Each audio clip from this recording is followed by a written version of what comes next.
Good evening. Today is Tuesday, July 20, 2021. The time is 5 p.m. The regular meeting of the following will come to order. The Victorville City Council and the same council also sitting as the Victorville Library Board of Trustees, Southern California Logistics Rail Authority, Southern California Logistics Airport Authority, successor agency to the Redevelopment Agency. The city is housing asset successor, Joint Powers Financing Authority, and the Victorville Water District. Madam Clerk, will you please call the roll? Councilmember Becerra. Councilmember Gomez. Present. Mayor Pro Tem Irving. Here. Mayor Jones. Here. Thank you. We have a quorum. All right, Madam Clerk, are there any requests to speak on closed session items? I do have a Matt Montez, but I'm not confirmed if he wants to speak now or at the 6 o'clock. Okay, is he present or online? He is present. Mr. Montez, did you wish to speak as to the item posted on closed session or an item on? Okay, well, if it's a matter related to the city manager's evaluation, then it would be appropriate to speak now. Otherwise, we'll ask you to speak at the 6 o'clock public comment section.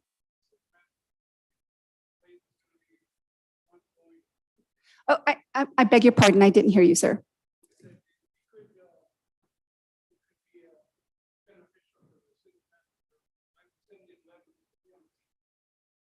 But it's related to a peripheral subject.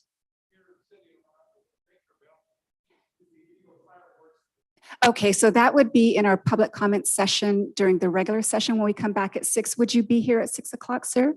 Terrific, thank you. All right, thank you very much for your patience, sir. I appreciate it. All right, with that said, we're going to move on to the declaration of closed session items. Mr. DePortnowski. Thank you, Mayor Jones. We have one item this evening, public employee performance evaluation pursuant to Government Code Section 54957B, and the position is the title of city manager. To the extent there's reportable action, we will report it at the conclusion of the closed session or at the commencement of the regular 6 o'clock session. Very good, thank you. All right, we are in recess to closed session and we will resume our regular session at 6 p.m.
All right, just testing. Can everyone in the back hear me? We're good.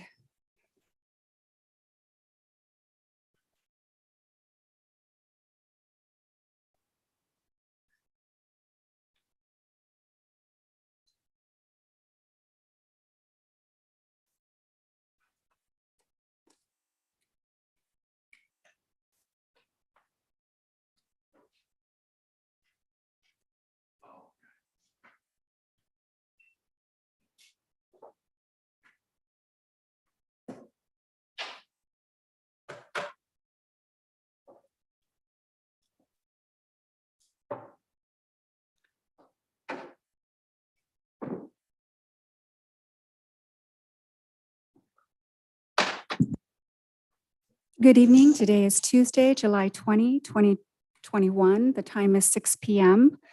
We are resuming the open session of our regular meeting, the following of which will now come to order. The Victorville City Council and the same council also sitting as the Victorville Library Board of Trustees, Southern California Logistics Rail Authority, Southern California Logistics Airport Authority, successor agency to the Redevelopment Agency, the city as housing asset successor, Joint Powers Financing Authority, and the Victorville Water District. Madam Clerk, will you please call the roll?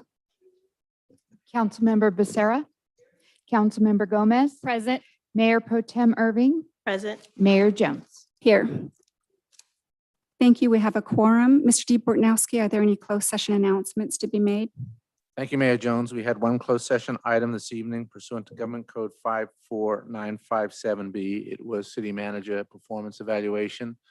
We did not conclude that discussion, and we will be reconvening at the end of the regular session, and to the extent there's reportable action at that time, it will be reported at that time. At this point, there is no reportable action. All right, thank you. With that said, we're going to move on to the invocation followed by the Pledge of Allegiance to our wonderful flag. Do we have Pastor Ian Rapier of Life Church with us? Good evening and welcome. Yes, please. We need to hear you.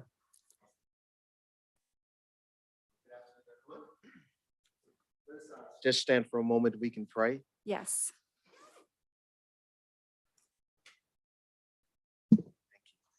Heavenly Father, we just thank you for this day. We thank you that in this place, you've given everyone the responsibility and the authority to make decisions that impact your people. You've also said the greatest among you shall be your servants. And so, Father, I thank you that in this room, the legacy of greatness will be demonstrated in how we serve our community, how we serve this city. So I pray for wisdom, for knowledge, for understanding, for all of those that are represented here, that God, that the decisions that are made here would impact this city to the glory of your name for generations to come. In Jesus' name we pray. Amen. Amen. Thank you, Pastor, very much. Captain Wickham. Please face the flag and join me in the Pledge of Allegiance. I pledge allegiance to the flag of the United States of America and to the republic for which it stands, one nation, under God, indivisible, with liberty and justice for all. Thank you, Captain.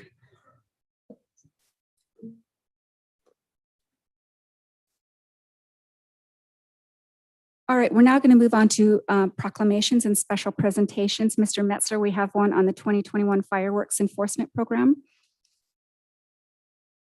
And council members, you each have a hard copy of the presentation before you. Thank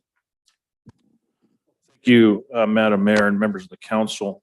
As we just closed out our fireworks season with the 4th of July now squarely behind us, we wanted to take an opportunity to present to you a little bit about the program that we've had in place for a few years now. Of course, what our efforts looked like this last year, comparing it to year over year. And in large part, we wanted to bring this to you as we've heard a number, we received a number of comments, questions and concerns from members of the public. And I know some of those have even gotten to your level at the council.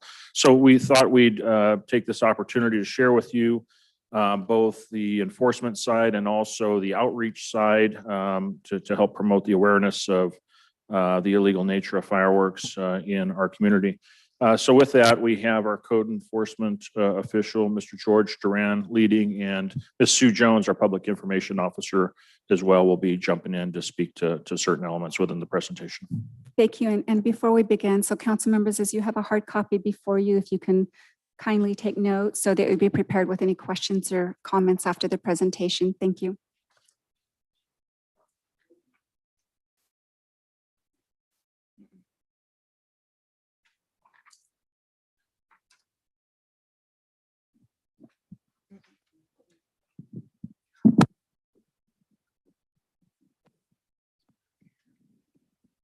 Thank you. Good evening, Madam Mayor, members of the council. Before you this evening is a short presentation on our efforts for fireworks 2021 enforcement and outreach efforts. We'll touch on some of the findings and of course some of the improvements that we can make to our program going forward for our following year.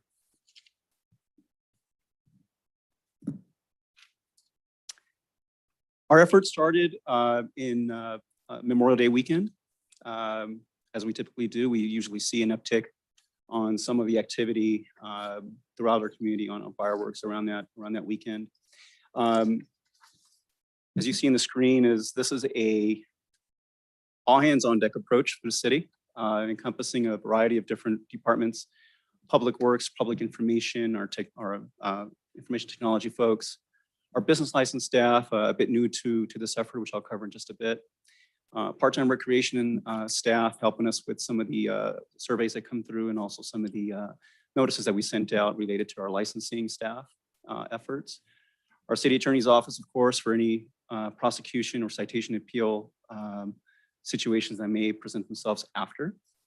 On the field enforcement side, as we've done last year, we employed 4 police officers and 2 undercover units, which will cover the benefits of those units in just a bit.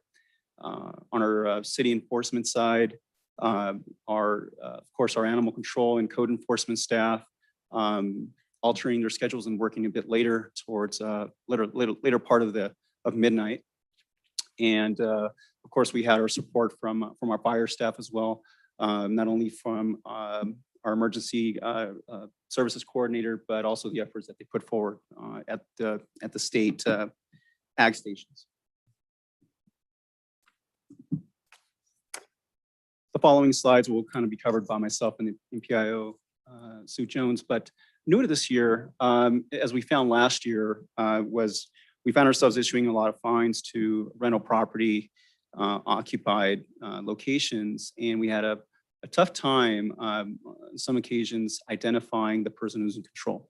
So we found that we needed to notify our rental property business owners. Our business license staff generated a little bit north of 10,000 fire prohibited notices. And the idea was to engage them and help and have them help us to engage their tenants, to communicate with their tenants, remind them that the fireworks were illegal.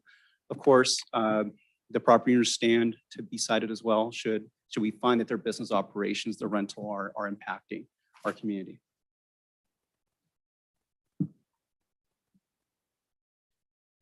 Good evening, Mayor Jones and members of the council. I'm very pleased to have this opportunity to tell you about our outreach efforts. In addition to the rental property notices that George mentioned, we also posted our message on light poles using banners throughout the city. And here's a great picture of our public works crew posting one of the banners. We also put the message on 4 different electronic message boards that were put in very busy intersections that could be viewed by motorists while they travel through the city. We also put the message on 17 posters that were put at bus shelters. And these posters can be seen not only by folks riding the buses, but also by motorists as they travel past the bus shelters. And through a collaboration with VBTA, we were able to put 2 posters each in 50 VBTA buses for a total of 100 posters. And they allowed us to do that free of charge. We also purchased 156 radio advertisements that were aired on 5 different local radio stations. We purchased digital ads through Victor Valley News Group, And you could see there that these ads were viewed 300,000 times. And we also put the message in 4 separate issues of the city's digital newsletter, which is called Victorville Connect. And each of those is distributed to 34,500 subscribers. New this year, we used a digital technology called geofencing. And this allowed us to push our digital ads specifically to 3 specific neighborhoods. And these were neighborhoods that had the highest incidence of illegal fireworks reports last year. And these are the neighborhoods of Brentwood, Eagle Ranch, and Doris Davies Park area. And our ad was delivered to people in these neighborhoods while they were surfing the internet, specifically if they happened to get onto any one of 1,000 popular websites. And this ad would be pushed to them no matter if they were on a desktop device, a tablet, or on a mobile phone. In the 1-month period between June 7th and July 7th, our ad was viewed just over 152,500 times. And the ad included a link to our illegal fireworks reporting tool that is on our city website. And 214 people actually clicked on this link to get to that reporting tool. And that click-through rate is, all right, I'm being recorded. The click-through rate is 0.14%. And I know that probably sounds low, but it's actually twice the industry average for this kind of ad. And our ad was most viewed on mobile phones. And you could see there, it was 104,550 times approximately they were viewed on mobile devices, which accounts for about 69% of all those digital impressions. As in years past, we also used our social media platform to deliver our fireworks campaign message. And we posted 12 times to our social media platforms, which include Facebook, Instagram, and Twitter. These 12 posts reached 62,450 people.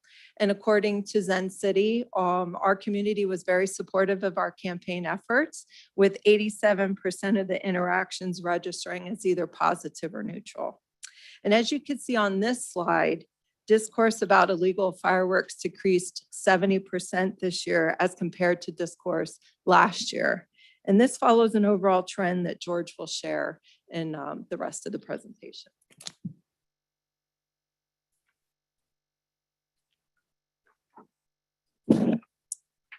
What we found this year and noted by the officers that were involved in the field was a reduction in the amount of firework activities, not only obviously reported by our residents, but in the field as well. Comparatively last year, we found ourselves really chasing the calls and trying to keep up. And then this year, we were on pace with some of the reports that were coming in as we were receiving them in real time.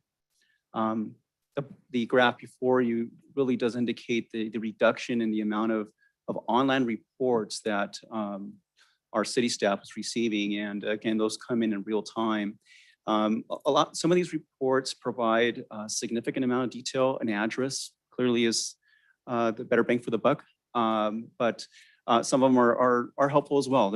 Perhaps they're a bit general, probably because the person reporting doesn't exactly know the origin of the firework activity. But clearly, this is where our undercover units through PD, supported by PD, came in extremely helpful.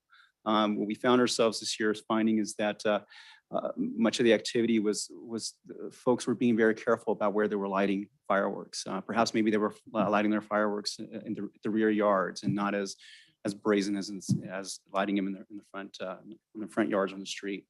But clearly, we definitely saw a reduction in some of the reports compared to 2020. Field enforcement and fines this year, again, we continued with our updated and enhanced penalty of $1,000 with escalators in there to $2,000 and $3,000 respectively. We also employed a new citation book. That's the picture kind of below you there, signifies the idea of that to give the impression and immediate information to the violator that repeat offenses can quickly add up. Also as an option is, of course, the option of a misdemeanor, a notice to appear. And although that's easily also can be employed, generally we would use that for anything related to sales or anything more egregious than just the use. The map before you identifies the locations where citations were issued this year. 71 were issued this year, 64 on July 4th, comparatively to 180 citations issued, 110 last year. That again reflects to the previous slide where the amount of reports coming in from the public were just significantly low. The amount of effort and the amount of officers that we had this year and last year remained the same. Also, to touch on the 2020 fines, out of the 180, 75 have been paid. 105 are pending franchise tax board collection, and they're collected if a person who's been cited goes through the appeal process or perhaps waives their appeal process. Should the person receive a reimbursement from the state, they'll be intercepted, or should they have lottery winnings, they'll also be intercepted. The chart before you also presents some information on the confiscated fireworks. Quite a difference this year to last year. Approximately 200 pounds of confiscated fireworks this year compared to north of 500 pounds last year. This figure, of course, does not include the confiscation and the amount of fireworks that was done by our fire department with a joint effort with the county as well.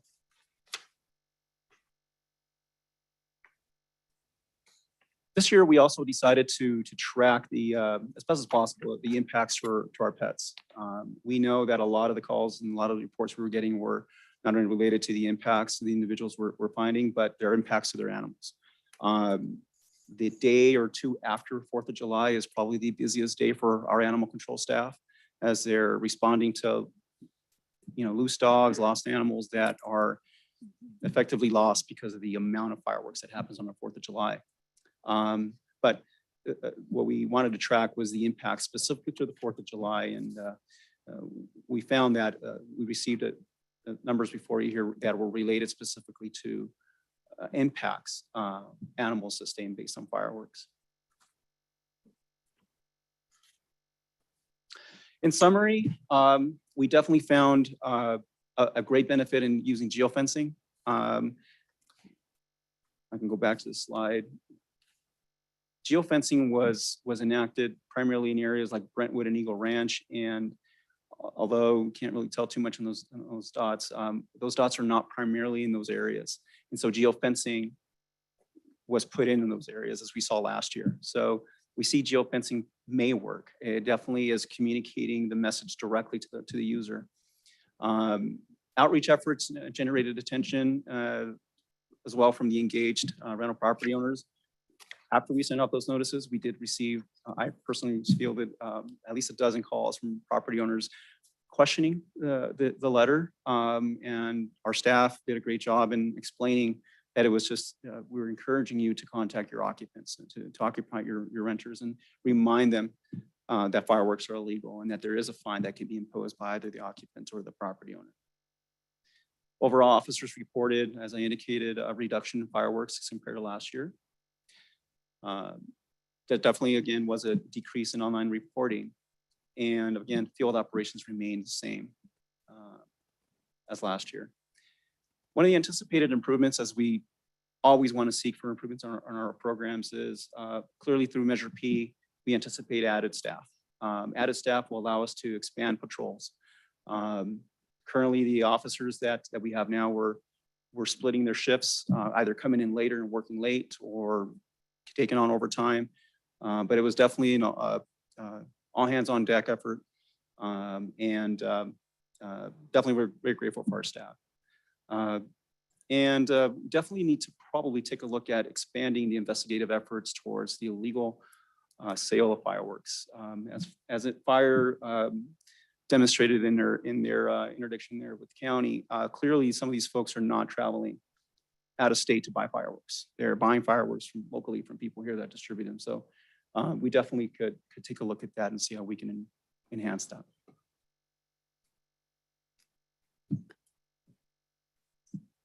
All right, thank you very much. Wonderful presentation. Mr. Metzler, did you have anything to add before I call on council members? Nothing further to add. I just want to thank George for his leadership of the team, which is a big team stretching over a variety of different departments in the city. Without his help and leadership in that, I don't think we'd be anywhere close to where we're at today with the program. So thank you very much, George. Thank you. And I'm sure that we all echo that sentiment, certainly. All right, so council members, this is an informational piece only, but I certainly would like to open this up to questions and comments, and we'll begin with Member Gomez. Yes, so in concepts of the illegal fireworks, you talked about expansion and enhancement, which I would call reimagine. What does that look like to the department? Added staff, and enhancement, perhaps taking a look at their ordinances and existing law. There's some health and safety codes that are already in place to address sales and use. But we can certainly take a look at some tools that we create ourselves. So you said health and safety, sales and use, and what was the other two? Taking a look at our current ordinance that as it reads now and seeing where we can enhance it. And what tools are being used besides the undercover PDs for the fireworks? Public outreach absolutely was absolutely key. I think a constant reminder to people, as we saw with geofencing and social media, that whether they drive in the city or they're on their phone, there was a constant reminder saying fireworks are illegal. And what costs are subsidized by the collection of these fees? Well, the fines are generated through and go into our general fund coffers. So, and these, like any costs that were associated to this program are paid for through general fund. I'm sorry, I didn't catch. I know general fund coffers, but what are they? How do we use these funds? Oh, I answered it. I know how we use general funds. Okay, so I have another question. Potentially, what does it do when the city contacts the property owner to get a hold of the tenant? What is the purpose? What's the motivation there for the fireworks? It's to hold the property owner accountable for their business. They have renters, and we're trying to find a happy medium between those that are impacted that live next door to some of these locations where the property owner may or may not know the activity that their occupants are generating. Okay, and then I do see in the presentation, animals. What is the city doing to kind of cultivate a sense of the animals need to be protected? Is there something that you guys do besides provide information? Maybe like some type of, I don't know, a treat that would help them calm down or suggest, or I don't know. No, not a good suggestion though. Clearly, probably take a look at what advice we can give folks to reduce the anxiety of some of the animals. But I think through social media, that's definitely one of our, in our public outreach, that's definitely one of our angles, is to entice people that care for animals too, if you're not going to care for somebody else. Okay, my final question is, has the city considered collaborating with local cities, maybe with the county, perhaps with the state? Because I do see a lot of those boxes, fireworks boxes in different cities being sold, and I'm sure they have some type of permit because these are heavy boxes. What are we doing? Good question. Collaboration, we're not doing it proactively, but I can tell you that this year, like last year, we saw a lot of cross communication, cross reports. Our staff forwarded those concerns reported perhaps by Adelanto residents, Aspera residents, county residents to those respective agencies. It looks like this year they also enhanced their program as well, so they were pretty involved. Thank you. Thank you. Member Becerra, questions or comments? Yes, Mr. Duran, I've seen in a couple of places that they were stopping everybody at the California state line. Do we have any idea how many of them had local addresses? Maybe next year we could ask them to tell us of everybody they got there, how many of them were local? I know we can't do it down, but let's at least maybe check, because I know fire department went down and served a shift or something down there helping out. Yeah. Good suggestion. I think I'd be PD probably equally echo the same comment, is that we'd be very intrigued to find out if they find. Yeah, because a couple of them that wouldn't give them authorization to search, they turned them around and said, okay, go back to Nevada then. So at least we can find out how many were coming, at least here to the desert. Like you said, they were selling them. People were not going down to Arizona or Laughlin and buying them. They were buying them local, out of the, on Facebook, out of the back of a trunk, things like that. Also, Mr. Armstrong, maybe next year, let me know how many fires were started because of fireworks and exactly how much it cost us. We're the busiest station up here, and now we had to take on fireworks started fires. So just something that could help us out. I would think that we have a consensus from the council on that. Thank you, sir. No further questions. Thank you. Mayor Pro Tem. Yes, hi, good evening. First of all, I want to say thank you very much for a very thorough presentation. Thank you both. And I'm glad to see that there was a reduction in the numbers. I also want to, I have a point that I need clarification on, and then I have a couple of requests, right? So as I looked over the presentation, I noted that the thrust of your efforts mainly focused on rental property owners, and I presume renters as well. Is that correct? I guess the outreach was exactly aimed towards that, just based on our experiences from 2020. It was overwhelmingly, we were overwhelmingly finding that a lot of the cited folks were rental properties. Okay. All right, very good. I also took a look at the map where you issued citations, and I saw that for the newer subdivisions on the west side of town, I don't see any citations being issued there. I know that there are people there that own pets. I know this personally, even though I'm not a pet owner. So the request is that you allow in your public outreach, give citizens a pathway. Let's be proactive on how, if they encounter or see someone, engaging in illegal firework activity, how they might report it. And also, I don't know what's necessary, but can you next year come through those areas, because we had some pets. We had a few pets that really had a hard time that night. So I like to see, I know we're going to expand. I like to see that expansion in those areas as well. Thank you. Well, I think that you probably have unanimous agreement on that. Thank you again for the wonderful report. I have to tell you, when I first heard the numbers about reduced amount of reporting, for me, that wasn't a positive thing. I thought, oh my gosh, people are becoming apathetic because they feel like what we saw in 2020 was truly a war zone, and it started a month before July 4th. And it was, I know how it impacts my family. My family, we love animals. We have precious pets, and I have a lot of friends who are veterans and suffer greatly with PTSD. And so when I first heard about those numbers, I didn't view it as good news. I thought, oh my gosh, people are just not thinking anything's happening. But as a little bit of time went on, what I did notice, what really stood out was we didn't have quite the lead up, right? We didn't have intense, at least in my neighborhood, which was, let me just tell you, it was quite the war zone. It was every day, and it was a difficult thing to manage every day in my family. And so I didn't see quite that lead up, but let me just tell you, on July 4th at 7:45, I walked out on my deck and I could do a 360, like on the deck, I could do like a 180, go to the other side of the house, a 180, and it was Disneyland from every view.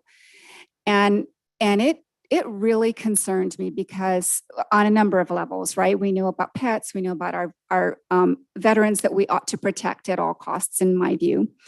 And I kept thinking, okay, surely code enforcement is seeing that one and that one and that one. Thankfully, none of it was on my street this year, I think because they probably thought I might report them, but because I know what it does to animals. And I've read the reports, and I've read about the heart attacks that animals have. I know how my pets suffer. So I guess my question is, it seems like a lot of this is educational. and trying to get the word out. But it seems to me that that just isn't cutting it, because I know what I saw from my yard until 1:15, 1:30 in the morning. And we have an audience member here who I know is intending on speaking on this very thing, and rightly so.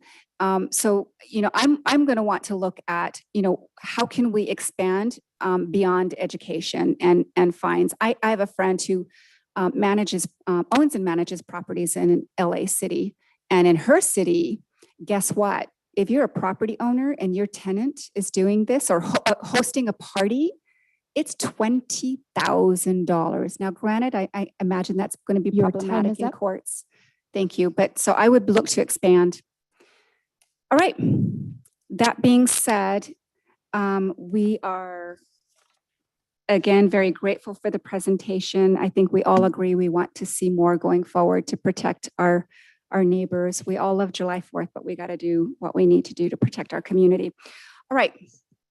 That said, Madam Clerk, will you kindly present the agenda and any revisions there too? Yes, there is one revision to agenda item number 12, attachment B. On page 3, section 3, the term of the license was changed from 2 years to 3 years with a termination date of June 30th, 2024. Thank you. All right, now, council members, we're going to move on to conflict of interest declarations. Do any members have any announcements to make in that regard? Would you mind repeating? I didn't hear you. Sure. Do any council members have any conflicts of interest to declare? Thank you for repeating that. Okay, hearing none, seeing none toward that direction, we're going to go ahead and move on to the introduction to public comments. And before I do that, Madam Clerk, are there requests to speak? Yes, there are. All right, thank you. All right, well, everyone, welcome to tonight's meeting of the Victorville City Council. Your City Council is interested in your ideas and opinions, and furthermore endeavors to incorporate them into its deliberations. At the same time, the council must be able to carry out its business in an organized and efficient manner, free from material disruption. Therefore, this meeting will be administered in accordance with the council's established policies and procedures and Government Code Section 54957.9. Individuals may speak on agenda items or on issues not posted on the agenda during the public comments section, providing those issues are within the subject matter jurisdiction of the City Council. Individual speakers may address the council once per public comment period and once per each public hearing item for up to 3 minutes. Additional time may be allocated for appeal hearings in accordance with the city's adopted policies and procedures manual. All testimony is to be directed solely to the City Council. Open meeting laws do not permit council members to engage in dialogue during the public comment periods. Speakers are requested to comment as briefly as the subject permits. Whether attending this meeting in person or via Zoom, once comments are invited, the speaker will be called on by name, then recognized by the presiding officer. The speaker will state the item number or numbers that will be addressed, or that the subject is a non-agendized matter. Audience members may not disrupt, disturb, or otherwise impede the orderly conduct of this meeting, and those who do are subject to removal from the meeting pursuant to Penal Code 403. Your understanding and cooperation are appreciated. With that said, Madam Clerk, may we have our first speaker? The first speaker is Lakeisha H.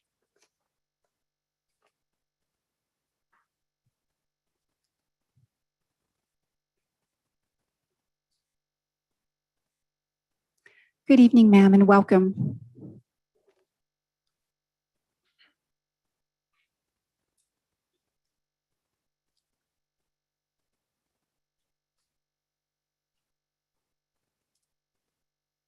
Good evening. Good evening, council members, Victorville residents, and fellow landlords. I'm speaking to you this evening regarding the policies you have in place for landlord-tenant water and trash bills and collections. As you are aware, the bills remain in the homeowner's names, and collection of any unpaid bills are the responsibility of the homeowners, even though we did not utilize any of the water or trash usage. I have asked repeatedly, one, why the water cannot be put solely in the tenant's name, and attached to their credit report, and 2, why the water cannot be turned off when it is unpaid. When I called during the pandemic on March 25th, 2021, and spoke with one of your representatives, she stated that during the pandemic, the water could not be turned off, and if it remained unpaid, it would be my responsibility. At the time, the bill was $720.53, and a lien had already been placed on my property. Keep in mind, I was also unable to evict due to the moratorium. I asked if she was saying that due to not being able to terminate service and allowing the bill/usage to continue to increase, if that meant that the bill could potentially reach $10,000 and you still wouldn't shut it off and it would still be my responsibility. And she responded, yes, that's correct. I find this policy extremely unfair and disturbing. In utility companies in the high desert, Southern California Edison and Southwest Gas, the unpaid bills could go against the user's credit and their ability to rent and make large purchases. The city of Victorville allows tenants to control whether or not the landlords are able to acquire additional property or make larger purchases.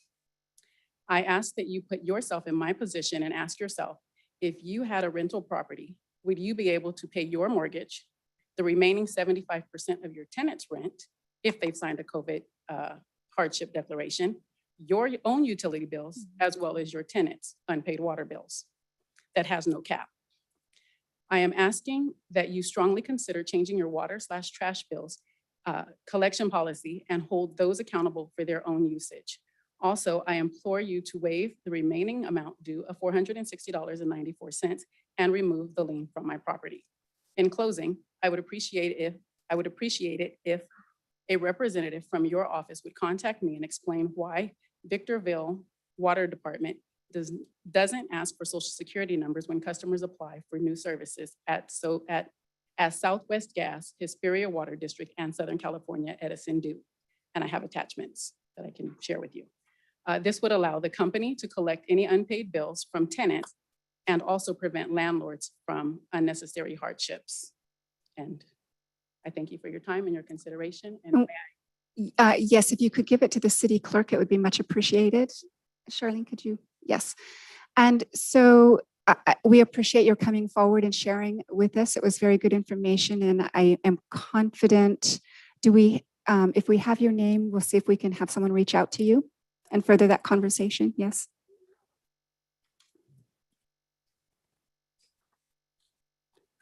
Madam Clerk. The next speaker is Matt Montez. Mr. Montez, welcome and thank you for waiting. We appreciate it. Madam Mayor, council members, and residents of Victorville. I came 2 weeks ago on July the 6th regarding the discharge of the illegal fireworks. And I also agree that the war zone there in my neighborhood was worse than the Pasadena Rose Bowl display that was put on there, or the San Diego Bay display that was put down in San Diego with all the discharge of illegal fireworks. And they were not just firecrackers, but they were more like C4 military grade explosives that were tormenting my pets. I don't want to dispute the findings that we had here with the citation that they brought out, but in my neighborhood, I didn't see any. There were citations were done in my neighborhood, and I called several times. I got it on speed dial now to call the dispatch. And also they have what is it?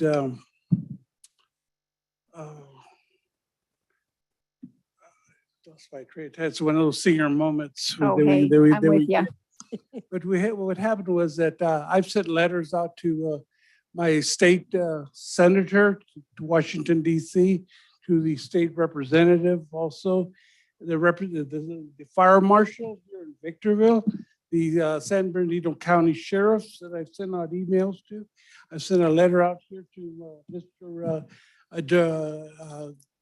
Duran, and also to Blanca Gomez, and also Sue Lou, the information director. I've sent out quite a few because I've been reading a lot of articles that the fireworks are not just dangerous to us old veterans, but it's very health to because of the pollution that they put out. And I also agree with you that, you know, if they increase that fine to $10,000 at least minimum, that would deter the use of illegal fireworks. And if they didn't do it at 10, let's go to 20. I am a property owner, and I don't think that their rights are more valuable than my rights. And I just want to thank you for the time. Mr. Montez, thank you very much. Madam Clerk. Richard Daniel Ogden, Mr. Ogden, I don't see him presently. He was here in person earlier. We'll come back to him in a moment. Bill Pyle, Mr. Pyle, welcome.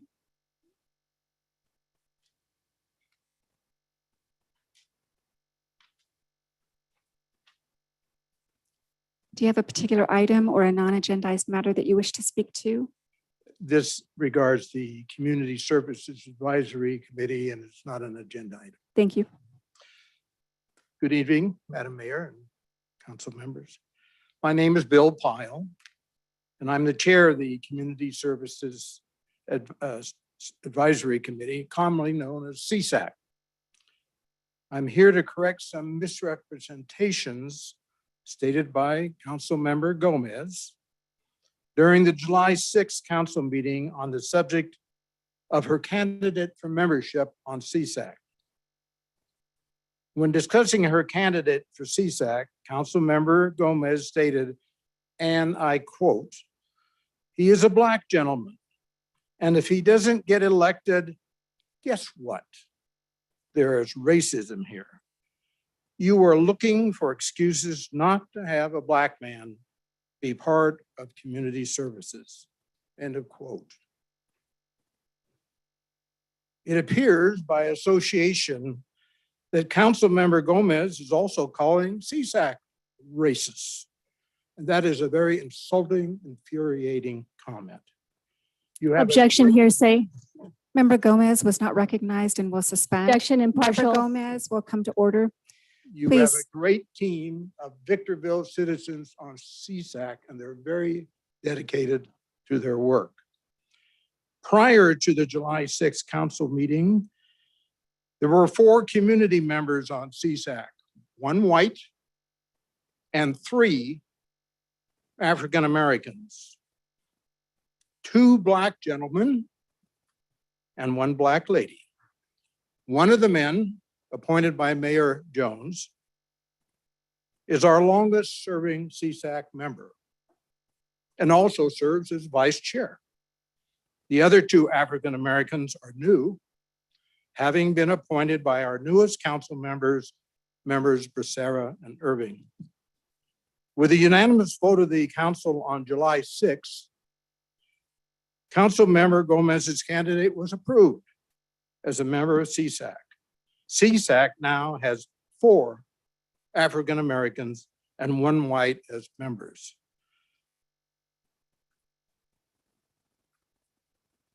I can't express enough my unhappiness with the meeting on July 6th when so many falsehoods were mentioned. We have a good committee. Thank you. Thank you, Mr. Pyle. Madam Clerk. the next speaker is Karima Abdul.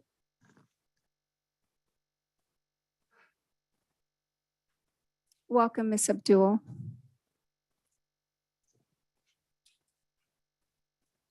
Welcome. Good evening, Council.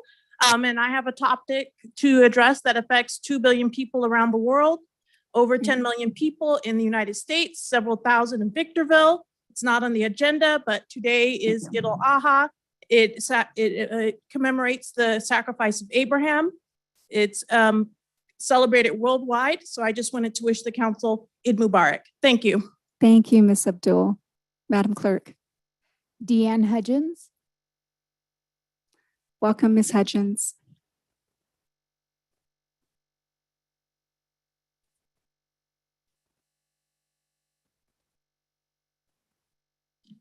Thank you. I actually have, it's a general, it's not agendized items, other than I would like to make a couple comments about the fireworks. Yes, thank you. I too, in my neighborhood, did not see any reduction in fireworks. As a matter of fact, they were greater than we'd had before. I don't believe we've ever had them on our cul-de-sac before, and they were very plentiful on our cul-de-sac this year. I do think they did not seem to start as early nor last as long, and they didn't seem to be as intense when they started as early this year. So that is a positive. I actually heard comments from people that said, I don't care, $1,000 fine matters not to me. Wait till you see what I've got. I don't know how you resolve that. I really don't. I did not report anything this year. I've reported in previous years, simply because there's so much. Where do you go? How do you decide where you can even do these things? Anyway, enough of that. This is another non-agendized item. Good news to hear that Victorville's Fire Department Station 315 on Eucalyptus Street near Sunset Ridge Park has opened thanks to the revenue generated by Measure P. I am anxious for other city services to begin. Increasing code enforcement will be proactive instead of the years of reactive in deciding what should be a priority to address the blight in our city, both on private and commercial property. One of the worst that I see is the Winco parking lot. Are there regulations for commercial property owners to maintain a standard of cleanliness and safety? If not, why? Can you imagine as you were traveling, you get off the freeway and stop at Winco, what your opinion of our city would be? Would it be beneficial for the county and city to work cooperatively on code enforcement? This is a separate, different paragraph. Driving around the county portion of Victorville, seeing some of those properties are sad. Also, a cooperative effort to address the street vendors could benefit both entities. I'm also looking forward to the increase in patrol officers for our streets to curb those who don't think red lights apply to them. That should reduce the number of innocent people who are hit and very possibly injured or killed. Also, response time will be greatly reduced as far as calls coming in from residents. I do understand that getting all of this up and running is a process. I believe using the revenue from Measure P will really improve the quality of life and the reputation of the city of Victorville. This can't happen too soon. Thank you very much. Thank you. Madam Clerk? James Allen.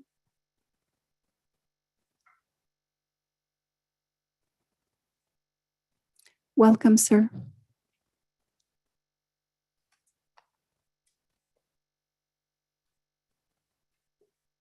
And my apologies, I didn't catch your last name.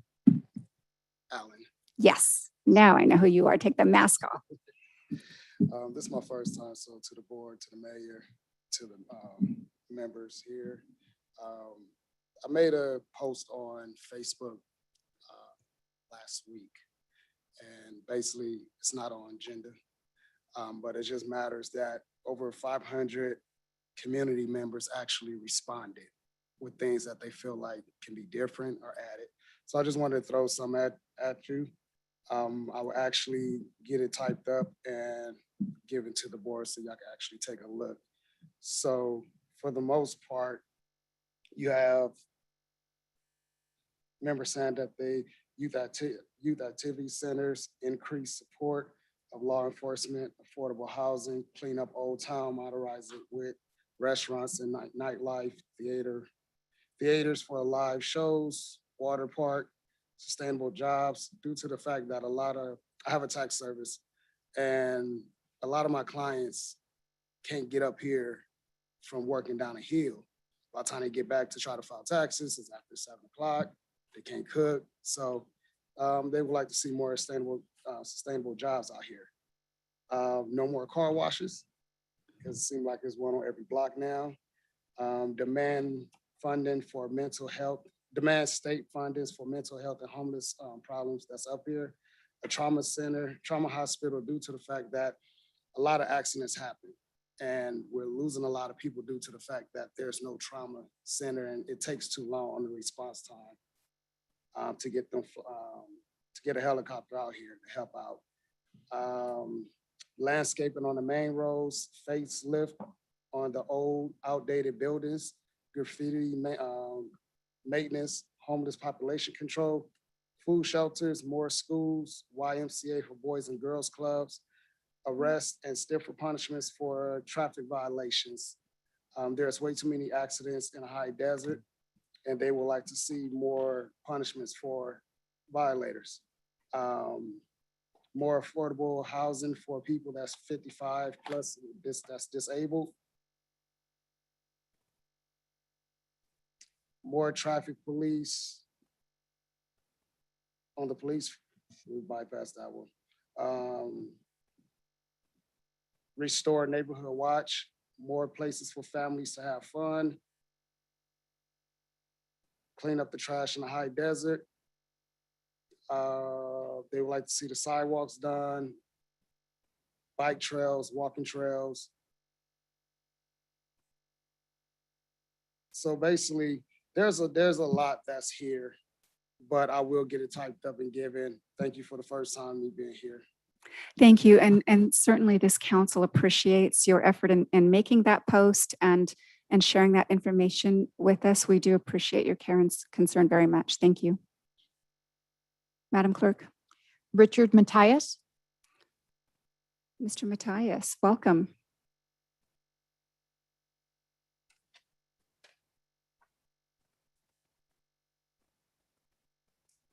It has been a long time, sir.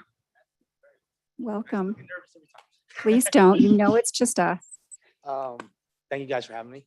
I'm here as a business owner and a landlord in downtown Vicksburg, and I was just hoping that you guys would consider part of the American Recovery Act to reviving Old Town Vicksburg. Thank you, guys. Thank you very much, Mr. Matthias. Madam Clerk. Rosie Olvera.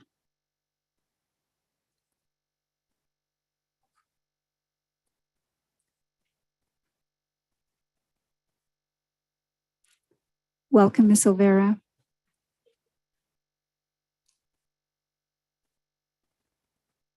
Good evening. Could you speak more directly into the mic? We need to hear your voice. Thank you. Good evening. Yes. Madam Mayor and City Council. It's not an item on the agenda. I just wanted to say that we're really happy to be back in person and we're willing to work, and I'm speaking on behalf of Root. As Richard said, we know that there's some funding coming up and we would like to be part of those conversations to make sure that some of those funds are allocated for Old Town. We're willing to help. Since I've been part of Root since we started 4 years ago, I was part of the ones that we were door knocking, talking to the people, talking to the residents, and I'm really happy to see a lot of faces here that we have worked with in the past. And I'm just here to say that we're here to help with whatever we can to make those things happen. We know that it's a process and we have been part of it for a long time, but now we have new faces, we have new people, and we're willing to work with you along the side. Thank you. Thank you. We appreciate you, Ms. Olvera. Madam Clerk. And did Richard Daniel Ogden return? Mr. Ogden, I do not see him. Okay. All right. Any other requests? The next speakers are via Zoom. Thank First you. speaker is Miguel Soto Jr. Good evening, Mr. Soto. Welcome. Do you have a particular agenda item you wish to speak on? Good evening, Mayor and Council. Yes, I would like to speak on agenda item number 17. Thank you. Whether it's a requirement or not, I strongly believe that this council approved the resolution to introduce translation services into the city council meetings. Underdeveloped communities often struggle with finding the proper resources needed to thrive and to pursue a life of happiness. Having translation services will encourage those from underdeveloped communities to participate in local government.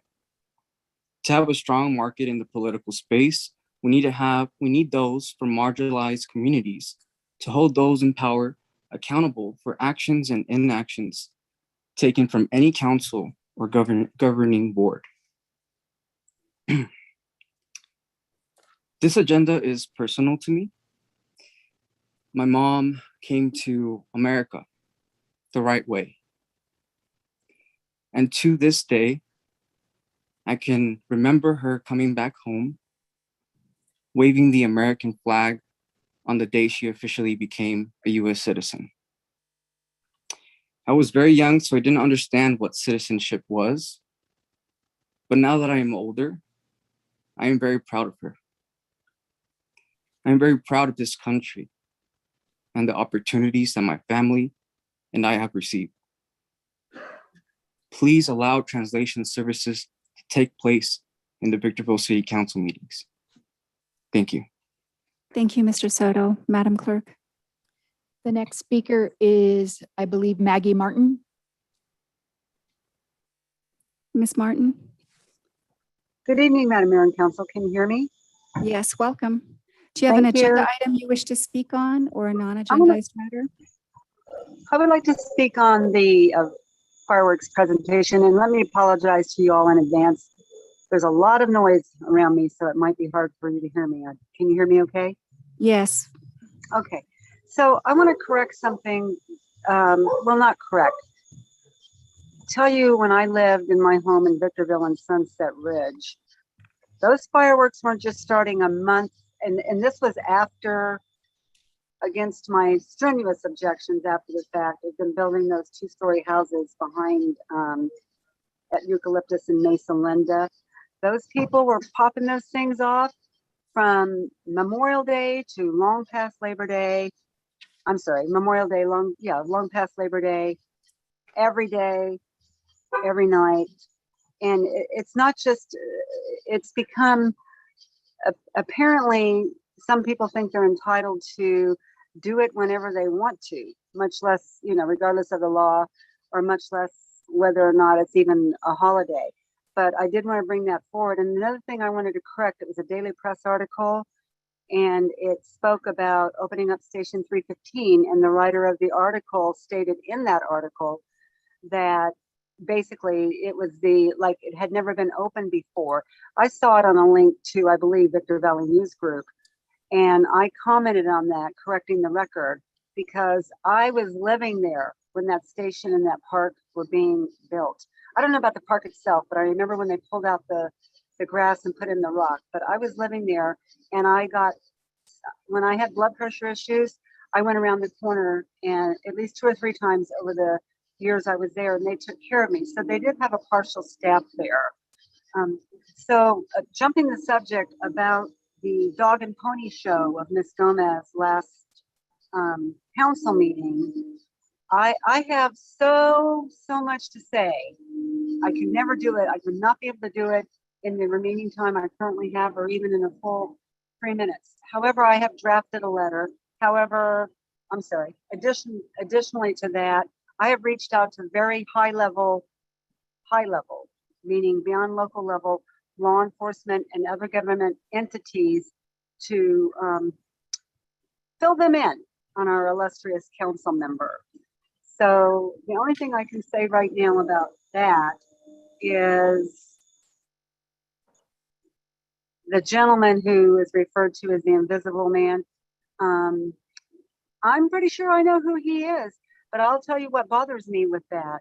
You want to come to a council meeting, but you want to sit in the back, man that you are, sit in the back and Your hide time is up. identity. Thank you, Thank you, Madam Ms. Mayor. Martin. Madam Clerk. Those are all the speakers. Thank you. With that said, the chair closes the public comment period, brings the item back to the council. And we're now going to move on to our first business in order, which is public hearings, beginning with item number 1. Mr. Metzler. Excuse me, this is consideration of resolution numbers VWD 21-009 and VWD 21-010, resolutions of the Board of Directors of the Victorville Water District making its determination to fix, levy, and collect standby charges for fiscal year 2021 through 2022. Thank you, Madam Mayor and members of the council. This item is a fairly routine item, at least in the sense that we bring this back to you on an annual basis, and it involves special assessments that are levied in the Victorville Water District territory. And in this particular case, there's two sub-territories that make up our entire service area, which we commonly referred to as WID 1, which was the former Victor Valley Water District boundaries, and then WID 2, which was the former Baldy Mesa Water District boundaries. But in this particular case, as it relates to WID 1, there has been a special benefits assessment in place to facilitate the installation of water system in that area.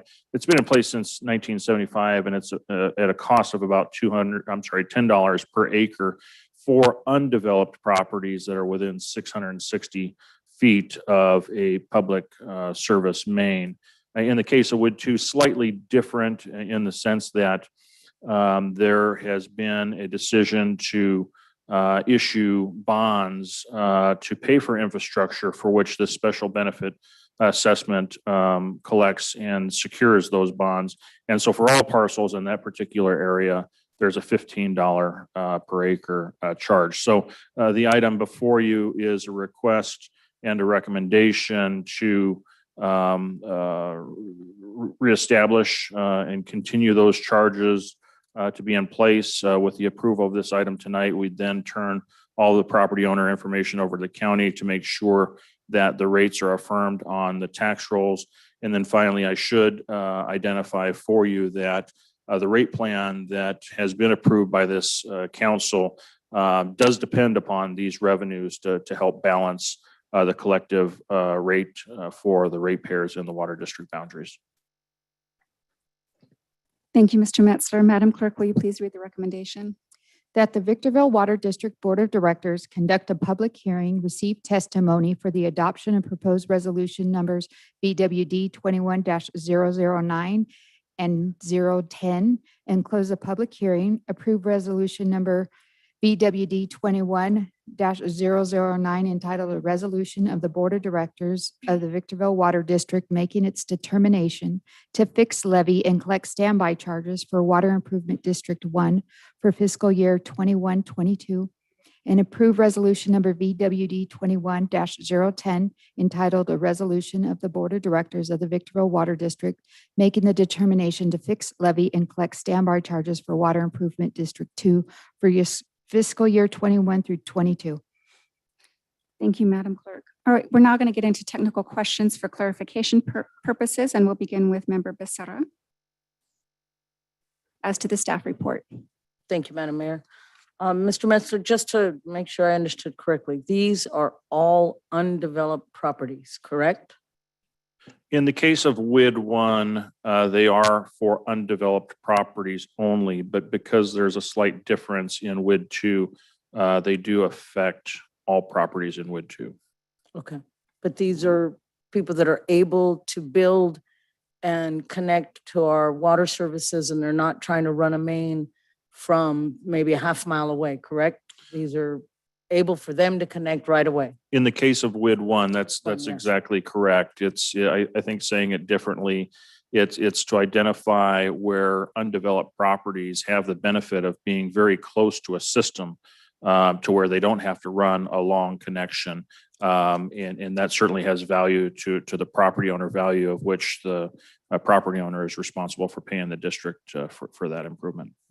Yeah. Thank you, sir. No further questions. Very well put together. Thank you. Thank you, Member Becerra. Member Gomez. Technical questions for clarification as to the staff report. Yes. What do the levies cover?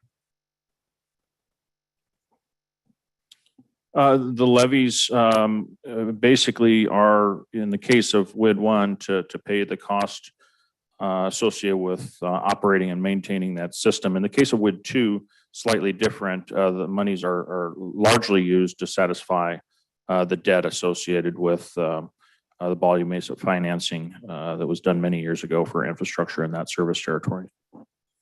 Would you repeat what debt?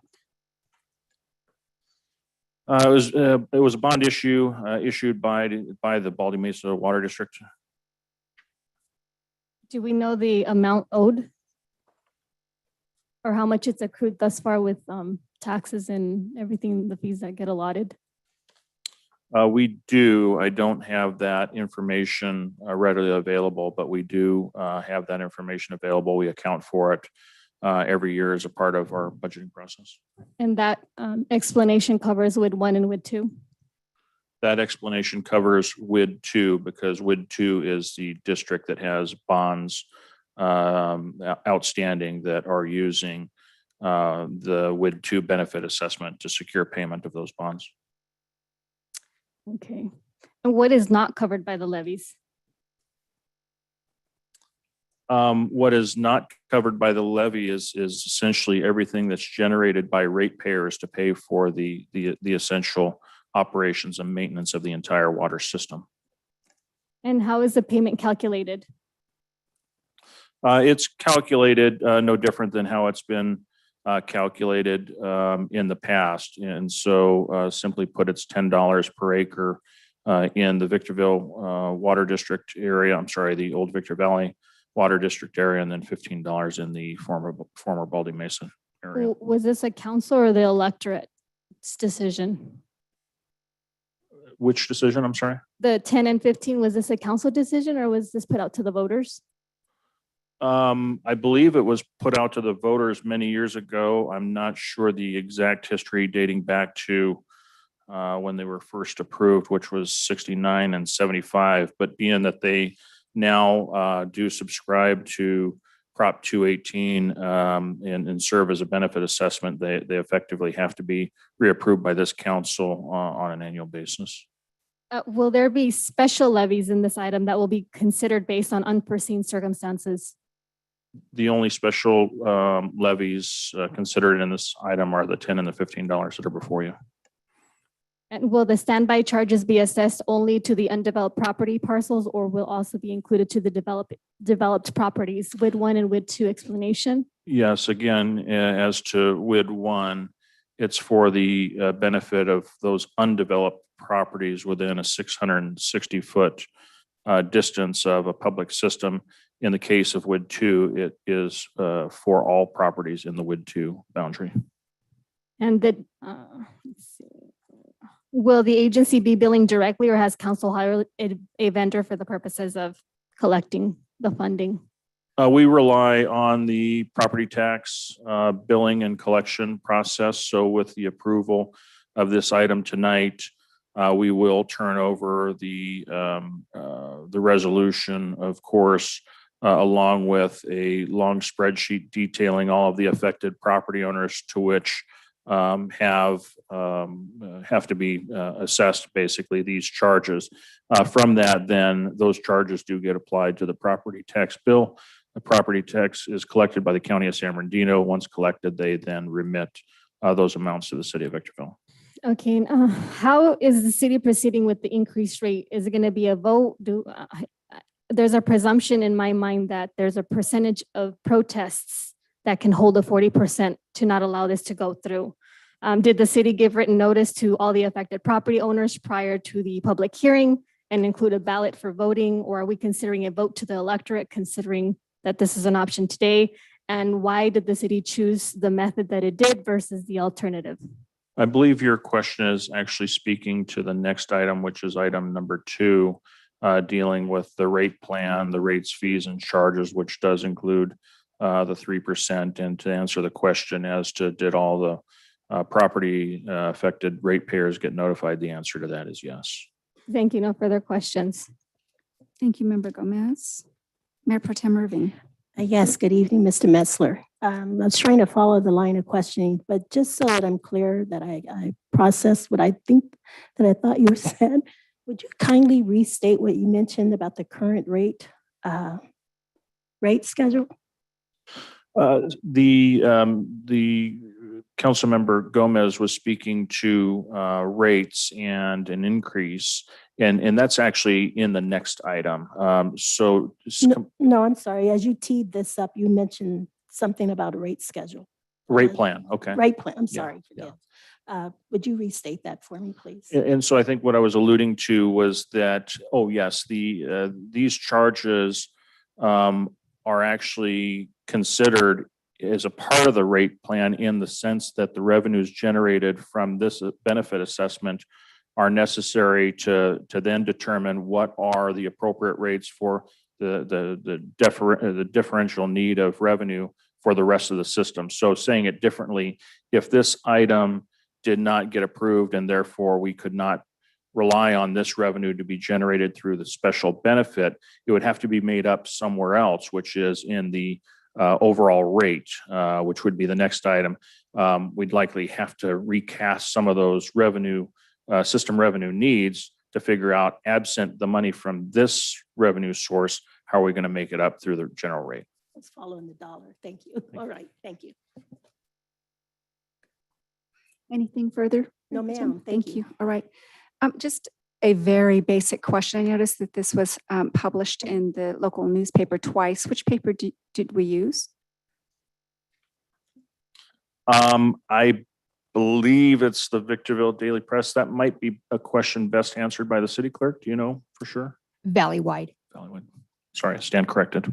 Valley-wide newspaper. Okay, thank you. All right, with that said, the chair is going to open the public hearing and receive public testimony. Madam Clerk, are there any requests to speak?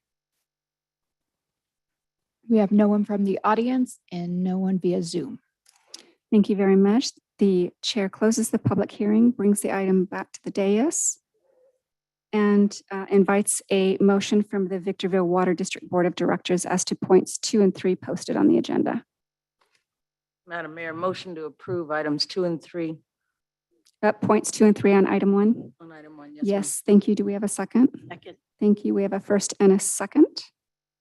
Going to move into discussion on the pending motion, beginning with the maker, Member Becerra. No discussion, ma'am. Thank you. Thank you. Mayor Pro Tem. No discussion. Thank you. Thank you. Member Gomez on the motion. No pending questions. Thank you. And the chair has none. That said, the discussion period is now closed. Madam Clerk, will you please take the vote? Councilmember Becerra, Aye. Councilmember Gomez, Nay. Mayor Pro Tem Irving, Aye. Mayor Jones. Aye. That motion passes with Councilmember Gomez voting no. Thank you. So the Victorville Water District Board of Directors has taken action in accordance with points 2 and 3 on item 1 as posted on the agenda. Moving on to item number 2. This is also a public hearing item, consideration of resolution number VWD 21-011, a resolution of the Board of Directors of the Victorville Water District adopting new rates, fees, and charges for water service. Mr. Metzler, will you tee up the item? Thank you, Madam Mayor, members of the council. Yes, this item is dealing with your rates and charges and is supported by the rate plan that had been previously presented by the council. So as the council has authorized staff to proceed and initiate steps in adopting these new rates and charges, we've brought this item forward today as the final step in the process to where the protest ballots have been mailed out. The election results are to be read, and then a determination be made as to whether or not there is a protest to determine if the city council is in a position to be able to approve these rates going forward.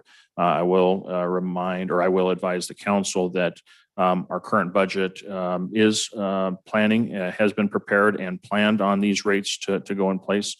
So with an affirmative approval, then we can continue to rely on this rate plan to support the existing budget. Thank you. Madam Clerk, please read the recommendation. That the Victorville Water District Board of Directors conduct the public hearing, receive testimony, and close the public hearing, determine whether a majority protest exists, and if no majority protest exists, approve resolution BWD 21-011.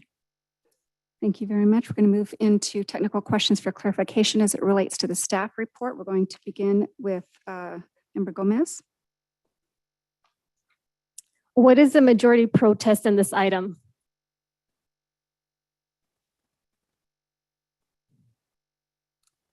40%, 2/3? Majority protest is typically defined as 50% plus one vote. How are the water rate users being charged for their usage? they're being charged on their usage based upon the actual measure consumed through the meter. And through the use of that meter, then it's actually matched against the actual rate for the consumption. And as outlined in this plan, there are two components that make up that rate, a fixed and a variable component, basically to pay for the system needs, operating needs. Okay. The other question has a lot of ways of approaching this. So bear with me. So did we use flat rates, uniform rates, increasing block rates, declining block rates, seasonal rates, drought rates, or water budget-based rates? You named fixed, and you named another one, which is not part of the list. Thank you, Madam Mayor and members of the council. Yes, I believe we did cover a lot of that at the presentation when we first brought the rate plan forward to the council. But perhaps it's appropriate to ask that our Director of Public Works and Water, Mr. Doug Matthews, to at least come up to the podium and generalize the different types of rate structure that we have in the rate plan.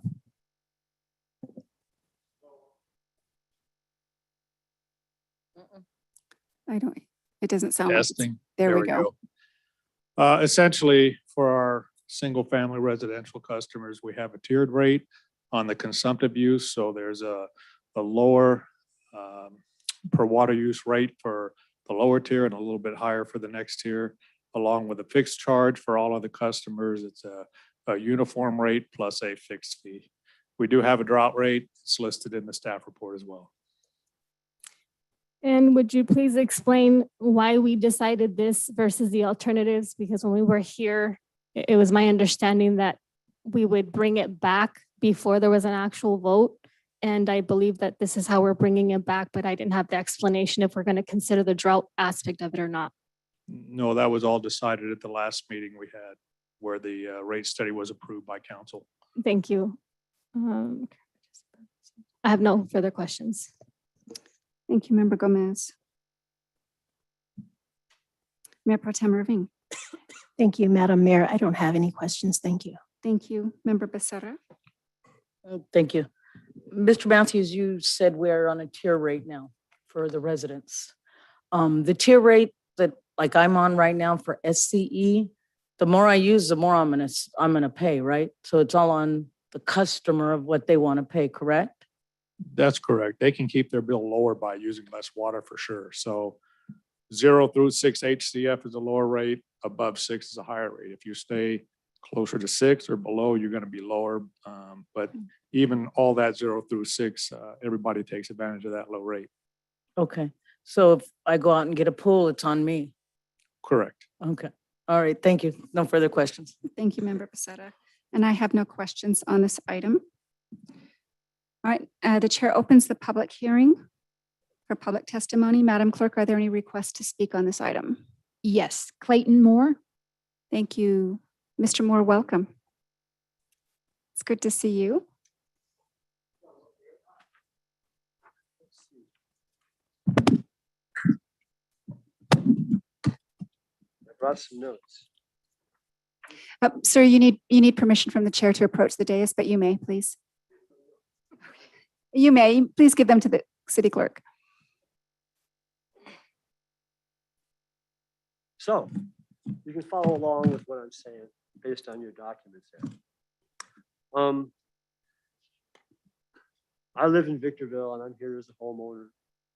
And I'm trying to understand the rate that you're, going to present us with here. And it's probably going to happen. I understand that. I just want to check for understanding here. That's why I gave you the notes there.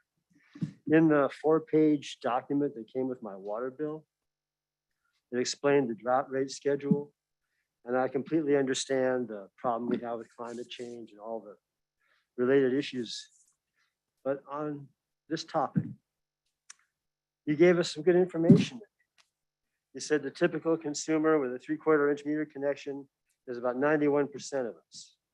And we use an average of 13 HCF, 100 cubic feet of water per month. And on page 2 of your document, you have a couple of charts. You got table 1 and table 2. They were kind of hard to figure out, but you can see from the copy I handed the lady there, I put check marks and arrows by the rates that would apply to 91% of us. And the thing that concerns me about this that's unclear is table 2, where it says the rate per HCF of water consumed.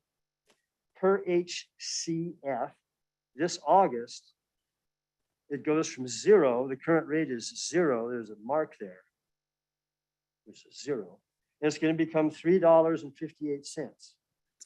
But that's $3.58 times 13, which comes to $46.54. Added, that's the variable rate, the tiered rate, I believe the gentleman mentioned, our consumption.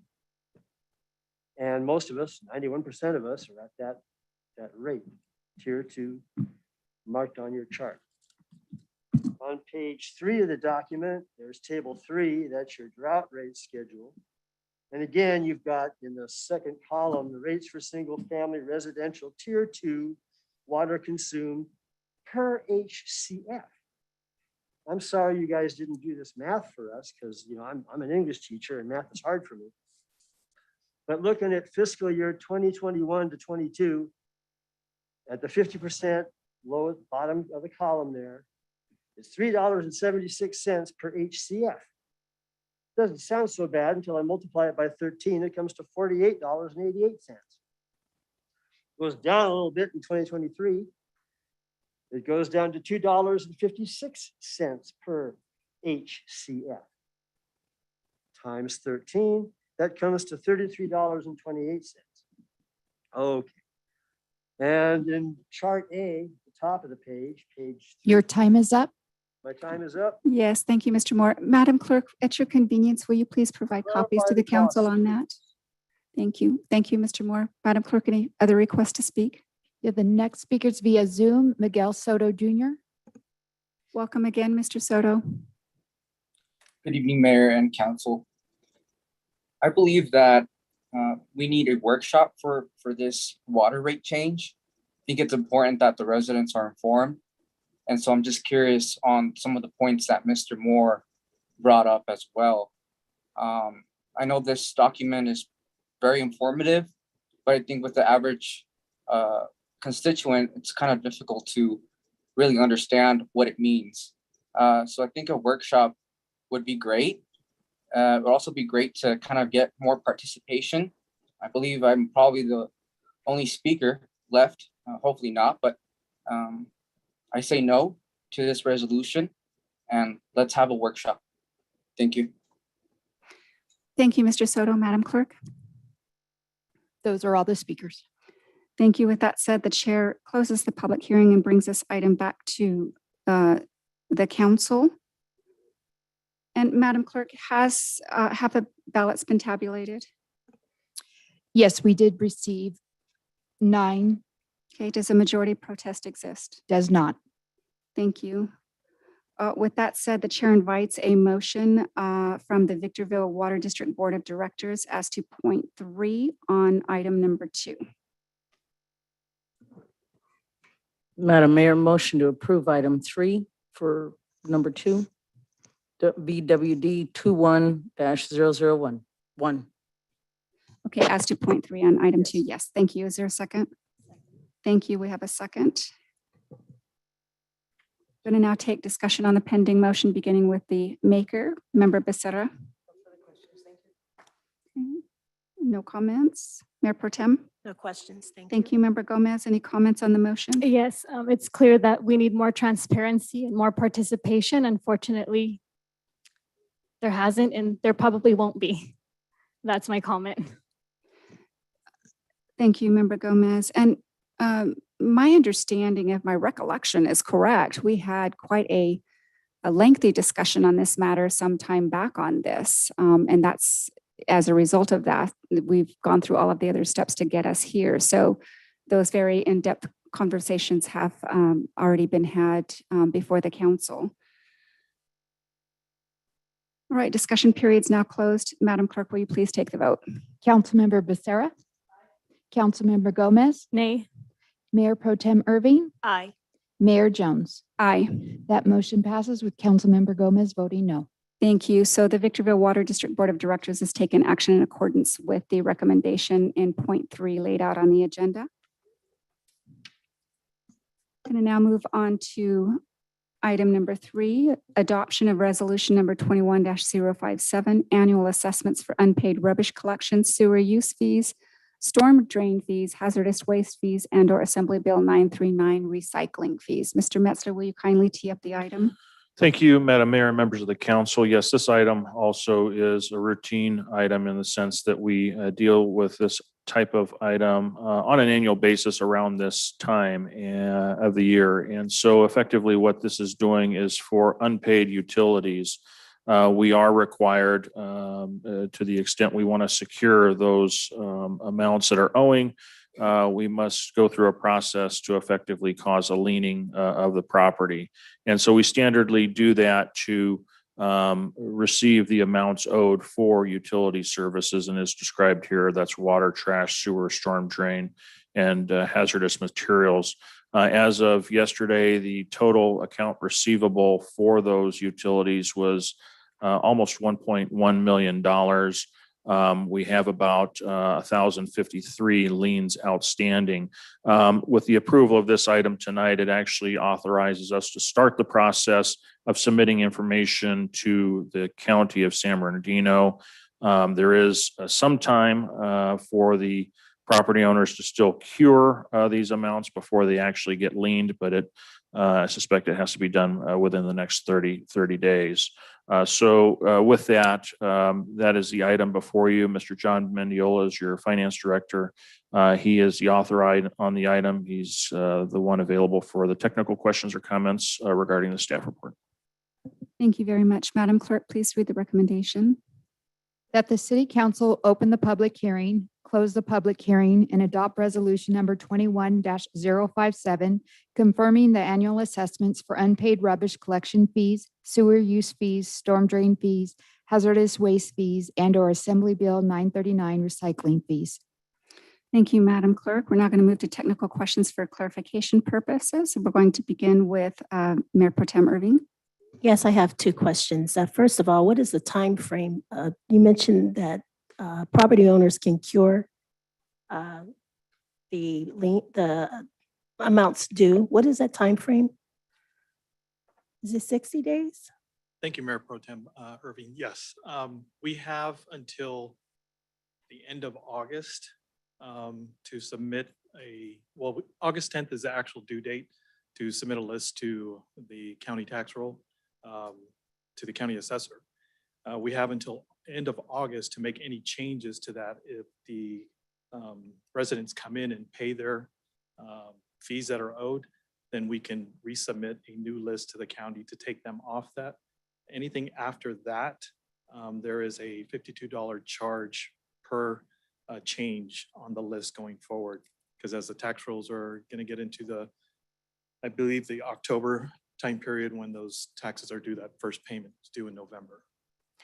So we do have till the end of August to make any changes as those residents come in to pay what is owed. Okay, the next question, refresh my memory. I know we spoke about this, or I believe we did, the American Rescue Plan Act, or the funding that's coming in. Will any of that money, can it be used to help? I think we spoke about it at the last meeting.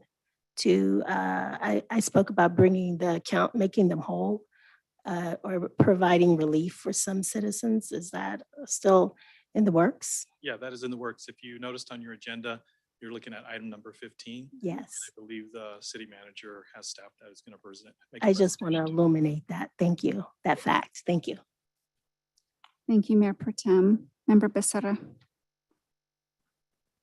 Thank you, Madam Mayor. Mr. Mendiola, I've never rented an apartment or have owned one, but I have a question. One of our citizens brought up that they can get a $10,000 bill and the owner of the property is responsible for the bill?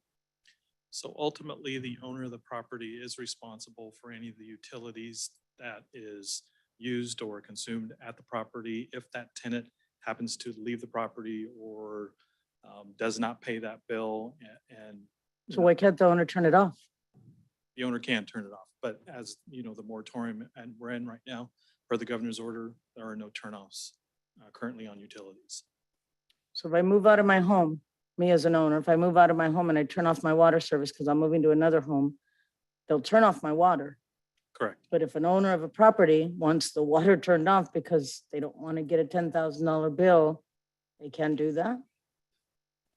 That would probably have to go to legal Okay. for that. If we could look into it, I mean, as a property owner and a renter and a landlord, I see where they're getting at, you Yeah. know? I know there are If we can't ordinances- evict them, but yet they're not paying you rent and they're also not gonna pay their bills. Right. And hopefully that owner is going through the process of whether it's an eviction or depending on their lease agreement or rent agreement, they probably have some safeguards in there for those type of liabilities, and hopefully they're acting on that. If not, then I believe there are some laws out there 'Cause it's- protecting for essential services provided to a homeowner. Okay, so they're gonna be given, the property owner is going to be given the same help and right from the American Funds Act as we're not gonna double pay, correct? We're not gonna have the owner coming in and saying one thing and then the person living there saying, here, send me the check because I want to pay my water bill. Okay, at this point, the chair is going to call for the orders of the day. I think we've gone too far awry off of the purpose of the agenda item. There are safeguards in the program as they will be presented to make sure that that doesn't happen. There's no double pay. Okay. Is a landlord still required to get a business license to have service? It's okay, yeah. If you are a landlord for properties that you're going to rent, you do need a city business license. Okay, thank you. No further questions. Thank you, Member Becerra. Member Gomez? Yes, so I'm looking at a couple of the listings and it's my personal observation that it's unconscionable to have someone who owes $62.50 or $42.25 and there's a lien on the property. Is there something that the city of Victorville is doing in order to cap something like this? Are we not reaching the property owner, the tenant? How could it be possible that someone that owes such a small amount can be here? So within the process, Councilmember Gomez, we do have notices that do go out. That is a pre-lien notice or a late notice at first, and then a pre-lien notice if they still haven't paid. So there's sufficient time given to the tenant or the owner to make whole for the services that were rendered. And what bills are tied together and for what reason? So I believe, and our city attorney could correct me if I'm wrong, the reason why there's two resolutions on board for two items, items 3 and 4, is one for the water because it is a county formed water district, a separate entity, and the rest is for the city. For the storm drain, the hazardous waste, household hazardous waste, and the sanitation and the trash. That's correct. And there's multiple listings with $0 in the sanitation portion. What does that mean to the proposed property tax assessment? So more than likely, if they have a 0 on the sanitation, it's because they owe on the water side. But that would not be reflected here. It would be reflected if you look down that long list of water, you'll probably find that same account number and that same homeowner or tenant with that amount on the trash versus on the water side. And how confidential is this list when we have addresses and names attached, or it doesn't even matter? I don't know. You know, it is on our bills. It is in our system right now. If somebody did a public records request, you know, as this comes forth to council, because it is going to the county's tax rolls, it is made known at that time. And how do we outreach to those on the list that are currently there? How do we do it currently? And is there a thought process of modifying that process in the future, or is this working for the city? So prior to this public hearing, 30 days prior to this, we did send a notice out for the public hearing to all those homeowners on all those properties listed there. And we've been in contact. Again, the city manager had mentioned there's a little bit over $1 million currently right now that are being owed. But previous to this, when we first sent it out 30 days ago, it was about $1.5 million. So in that time, in that 30-day span, about $500,000 has come down because owners have come in to pay what is owed. And what fees or assessments or penalties do we attach on top of what they're already not current on? So during this whole pandemic, there have been no fees or late fees or penalties or anything attached to any of these. It was just putting into the lien process, that's all. And are these listed on liens only for the property owners, or how does the tenant find out about this, or how do they communicate? Or is it beyond our control? No, so initially, when we send a late notice, it goes to the tenant. When it gets to the point where the late notice is getting towards the lien, then we send a copy to the tenant and also to the owner too. So we send it to both parties. Okay, and then my final question addresses any subsidies that we may provide, anything that we can do to nothing? Just, Well, if you look further into your agenda, item 15, I believe that is something that the city manager will be proposing, and hopefully the board will agree. thank you, no further questions. Thank you, Member Gomez. So I just have one question. You talked about an August 10th deadline for providing that list. That's a county tax Yes. assessor deadline to get the list to them. Yes, so A huge amount of effort on their staffing to put that all together and put it into their system and into the tax rolls. great. So after the 10th, if a community member comes in, a property owner or a tenant, and pays the bill, what happens if the person pays a part of the bill? Does the property still? So if they come in here and they want to pay a part of the bill, because we'll take, After the 10th, yeah. after the 10th, we will send a revised list to the county. Okay, so if they pay a part of it, then they can have their name removed from that list. The unpaid portion of that initial I got it. The lien amount would be different. Yeah. Yeah, gotcha. Okay. All right, that's all I have. And with that said, the chair opens the public hearing. Madam Clerk, are there any requests to speak? There are no speakers from the audience and no via Zoom. Thank you. Public hearing is closed. And the chair now invites a motion from the Victorville City Council as to point 3 on the agenda item. I'm sorry? Okay, so no, certainly you're free to come up and speak, but normally we request that those requests to speak come once the public hearing item is announced, but please, we would love to hear you.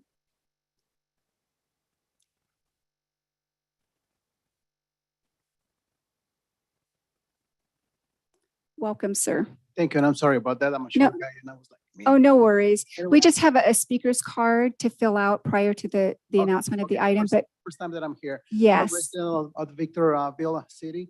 I'm gonna try to make it short. I know the clock is ticking. Anyway, we own a couple of properties, and this is a screaming for help to all of you guys. Tenant, not even a tenant, squatters, because they're not paying rent. They're not paying rent. They're not paying bills. They're not paying the water. We, the owners or landlords, we have to come up with property tax. We have to pay for the water. We have a lien on our property. Why don't you guys shut off the water? If I'm living in my own house, if I don't pay the bill, the water's gonna shut off. There will be silence in the I don't wanna go chambers, ahead and do please. that.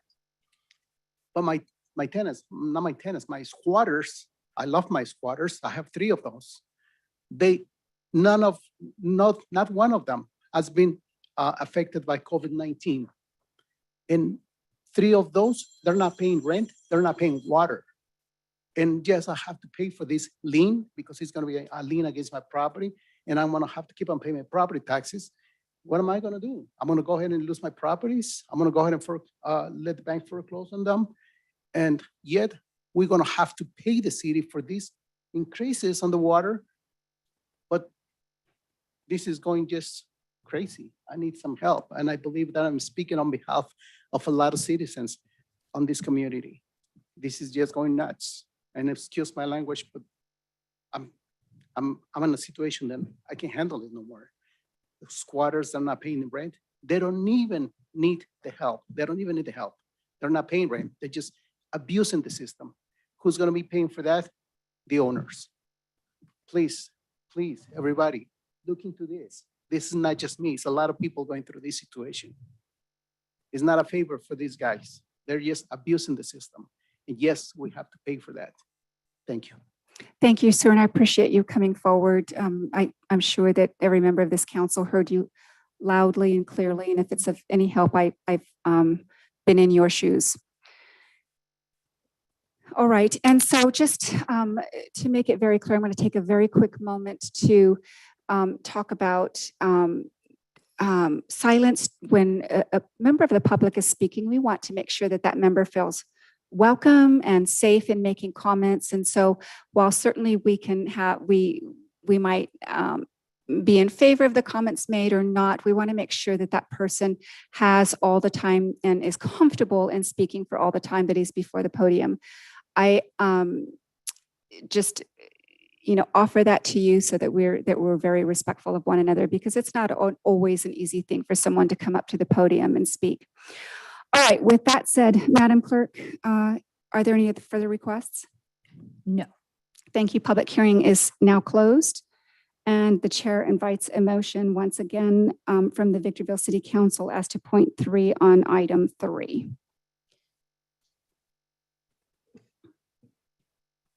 Madam Mayor, motion to approve. Item 3. Thank you. And point 3 specifically. Thank you. Is there a second? Second. Thank you. We have a first and a second. We're now going to take discussion on the pending motion, beginning with the maker, Member Becerra. Discussion. Thank you. Mayor Pro Tem. No discussion. Thank you. Thank you, Member Gomez. Yes, I'm looking at the list. It's over 100 pages. Each page literally could have 20 individuals. I find it that the city should probably contemplate a little bit more how to reach out. I know it's difficult, but we need to do a little bit something better so that our community understands Member that if they're on Gomez, this list, discussion is on the pending motion, whether or they're not on to this list, approve. that they know that we actually can hear and care for them. That's all I had to say. Thank you. And the chair has no comments on the motion. Discussion period's closed. Madam Clerk, kindly take the vote. Councilmember Becerra. Aye. Councilmember Gomez. Nay. Mayor Pro Tem Irving. Aye. Mayor Jones. Aye. That motion passes with Councilmember Gomez voting no. Thank you. So the council has just taken action in accordance with the recommendation laid out on the agenda, specifically point 3. We're now going to move to item number 4, adoption of resolution number VWD 21-008, annual assessments for unpaid water fees. Mr. Metzler. Thank you, Madam Mayor and members of the council. Similar to the action you had just taken in item number 3, in this particular item number 4, you're acting as the water district and approving similarly for those unpaid amounts specific to water. I'd mentioned a $1.1 million outstanding, almost that as of yesterday. The water component of that as of yesterday was about $470,000. With that, John Mendiola as well is the author on this item. He's available for any technical questions or comments you might have. Thank you, Mr. Metzler. Madam Clerk, please read the recommendation. That the Water District Board of Directors open the public hearing, close the public hearing, and adopt resolution number VWD 21-008, confirming the annual assessments for unpaid water fees. Thank you. We're now going to move to technical questions for clarifications, and we're going to begin with Member Becerra. Thank you. Mr. Metzler, is there a timeline that we're going to start allowing to start shutting off water again for non-payment? To my knowledge, the state's executive order is still in place, and until that executive order is lifted by the governor, we're not permitted to shut water off. So our hands are tied in the sense of these property owners that they're just going up with a water service. Yes, we're really at the state's mercy as it relates to shutting off. And so the concerns shared tonight are very legitimate concerns. It's almost catch-22 type concerns. But I think not to give too much preview into item number 15, which is why there is a recommendation to really help those that are being harmed by some of these pandemic related regulations. I think it applies. What about if the property owner wants to come and shut off the water? If they're the owners of the property and they're on the tax lien, why doesn't the property owner have the full right to come and shut the water off? I believe that still falls under the purview of the executive order. So the executive order in of itself precludes us as a water district because it speaks to us specifically as a water district or a utility. So I believe it's our interpretation, and looking at John to see if he disagrees with me, but it's our interpretation that that executive order forbids us from actually shutting off that water. Thank you. Hopefully, item 15 offers help. Thank you, Member Gomez. So Member Gomez, yes, apologies. were any of the delinquencies considered for the historic and expected pandemic before placing these items as we did? Or was it just business as usual? I would characterize this as I introduced the item as routine, not different from what we've done in previous years. So if you want to call it business as usual, that's fair in this particular case. How many bills are combined with the water bill for the residents or for commercial or things like that? How many water bills are combined? Any of the bills that include the water bill are combined. So if I'm late and I can't pay my water, but I can pay my trash, I'm still penalized because all these things are together. So I can't unleash or unhinge any of them. Well, they're billed in their individual line items, calling out the individual amounts associated with the respective utility. So if, for example, you pay your water, you'll show a zero balance on the water side, but there may still be a net amount owing for all the other individual utility services. Will the city be considering this item without bringing in any bureaucratic tape? I mean, I'm trying to be as helpful as I can to the community. And I feel sometimes our community members distrust a lot of the things that the government does. So are we going to try to facilitate without having to have these long processes or applications so that, you know, they can actually be a part and be set whole or at least partially whole with the damage that has been constructed with the pandemic? So yes, we aim to make the customer service experience as easy as possible. And that's how we would craft the rules or the application rules. No further questions. Thank you. Thank you, Mayor Pro Tem Irving. Thank you, Madam Mayor. No questions. Thank you. Thank you. Chair has none. And opens the public hearing for testimony. Madam Clerk, any request to speak? Yes, the first speaker is Lakeisha.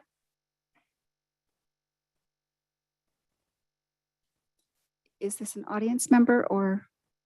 Yes, she was an audience Yes. member. Did you wish to speak? All right, Okay. thank you. And the Madam Clerk? next speaker is Donovan Robinson. Mr. Robinson, welcome. Thank you for having me. This is my first time actually at a city council meeting. Well, we especially welcome you. I thank you. Pretty young as well, but I did want to speak on the water fees currently. Last year in May, my house unfortunately sustained a house fire due to a defreezer in the garage, and the breaker didn't go off, so it did have structural damage, unfortunately, in the whole house, and caused me and my 2 kids and my wife to be displaced, which we are still currently due to the slow court system because of COVID. I did want to say, however, even though that I'm not living in the house, I'm still responsible for that house. And I'm still responsible for the mortgage as well as the water and the sewage, even though I am not using it whatsoever. I did speak to multiple representatives here at the city hall, and they did inform me that I will still be responsible to pay it. Considering that I am paying rent at another property as well as those bills, it is very difficult for me to continue to pay on both properties until this court case actually settles. And due to COVID, that court case, unfortunately, is not till August of 2021 or 2022. So therefore, I'm looking at another year of just struggling. I've been paying fees from the city as well due to the house not being up to code. They will not do a building permit right now because of where we are currently with the court case.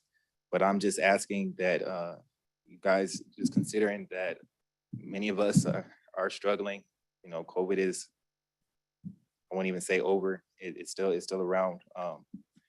And also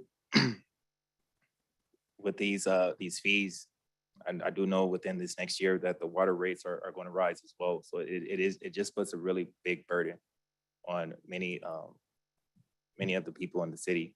And I just want to say, if you guys just can consider these fees, you know, for all of us, not just the owners, but for renters as well, because it is extremely difficult.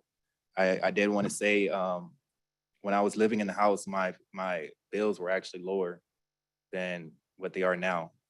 I was paying on average maybe $106 a month, but I'm being billed $200 to $300 a month simply for a house that I am not living in and I have no control over. Thank you. Mr. Robinson, thank you. Mr. Robinson, if you're of a mind, before you leave, if you're willing, would you leave your contact information with the city clerk? Most definitely, I will. Thank you, sir. Madam Mayor, if I might, and while the gentleman's still here, as to the hardship issue, perhaps sticking around to item 15, I think would be helpful. But as to the building permit issue, our city building official is here in the audience. He's the gentleman back there in the blue. I'd like you to meet him, and he can give you his direct contact information so that we can understand a little bit more clearly what the building permit issue is. Mr. Robinson, we thank you for coming forward. Madam Clerk. The next speaker is via Zoom, Maggie Martin. Welcome, Ms. Martin. Thank you again, Your Honor, and I'm sorry, Madam Mayor and Council. This is a rhetorical question and comment. I'm assuming that Councilmember Gomez has lived in the city of Victorville and at more than one residence, and I'm wondering, has she not? You need to ever- address your comment to the council Member and Gomez stop does not targeting one recognize- council member, and the chair should Gomez be has able to not been reflect that as recognized well. by the chair, does not have the floor and will suspend. Member Gomez will suspend. This item is about an agenda item, not Ms. Gomez. Member Gomez will suspend. You are addressing Madam that. Maggie Martin, you will address the entire council. Member Gomez will not rage against this council. And you need to stay within the agenda item. Member Gomez will suspend. Understand, Member Jones? Madam Clerk, will you kindly mute the member's mic as she has refused to come to order? Member Gomez will cease. All right. No, I'm not gonna Ms. cease. Martin, will you please continue? You're more than welcome to. Member Gomez does not facilitate this meeting. Maggie Martin, will you please continue? Yes, Your Honor. Member Can you hear me? Gomez, this is a public comment period. Maggie Martin, you're free to proceed. So members of the audience, my apologies, and council members, we're going to proceed with business though the raging continues. Maggie Martin, will you please continue with your comments related to the public item? Everybody, not to Ms. Gomez. Yes, Your Honor. Can you hear me? Thank you. Please stay on point and address the council. I am addressing the council as a whole because of a comment that was made by Councilmember Gomez. Related to this public hearing item, Maggie Martin. Yes, it is. Yes, it Yes. is. Absolutely it is, Your Honor. Yes. How is it I heard this comment that didn't know if the trash and the water were billed together. Assuming she's lived at residences in Victorville, has she never received a bill where she would know?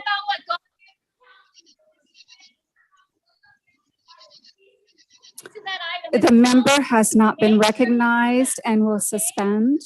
Member Gomez does not facilitate this item. Ms. Martin? Ms. Martin, please restrict, as I understand that you are, your comments to the question before us. I'm sorry, I didn't hear your last part, Your Honor. Yes, please confine your remarks to the public hearing item, the purpose of the public hearing item. Well, the purpose is you have an ignorant council member who's just talking to hear herself No, talk. Ms. Martin, that's She not should know. accurate. Ms. She Martin, should we're going know. to, Ms. Martin, we're going to move on. Madam Clerk. Those are all the speakers. Thank you. With that said, the chair closes the public hearing and requests a motion from the Victorville Water District Board of Directors as 2.3. Madam Mayor, motion to approve point 3, item 4. Thank you. Is there a second? Second. Thank you. We have a motion and a second.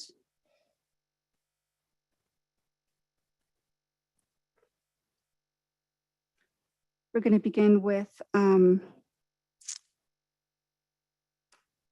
comments on the pending motion, beginning with Member Becerra. To the property owners, please pay attention to item 15. There's help coming. This is discussion as to the pending motion. Okay. Thank you. To the pending motion, there's help coming. All right. Mayor Pro Tem Irving. No, I don't have any comments. Thank you. Thank you, Member Gomez.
question, beginning with Member Gomez. Yes, it wasn't clear to myself or the audience member watching. Why are we asking for this to go back on board? Are there legalities? Did we miss the point? I would like some kind of explanation. We don't just do this nilly-willy. Thank And I you. think I However, would Member like to hear Gomez, that. this And I is- appreciate you this letting is me finish discussion on the my pending motion. question, even All if you're right, going to moving answer it or on, not. Member Thank Becerra, you. discussion on the pending motion. None, thank you. Thank you, Mayor Pro Tem. None. Thank you, and the chair has none. Discussion period's closed. Madam Clerk, please take the vote. Councilmember Becerra, Aye. Councilmember Gomez, Aye. Mayor Pro Tem Irving, Aye. Mayor Jones. Aye. That motion passes. All right, so the council has just taken action in accordance with the recommendation set out on the agenda. We're now going to move item number 15 up before the consent calendar. In the interest of, I believe that there may be some members in the audience that are interested in this, and to the extent that we're able to, we would certainly like to be considerate of their time. All right, so we're going to take up item number 15. This is consideration of the American Rescue Plan Act, ARPA, proposed funding allocations. I'm seeking Mr. clarification.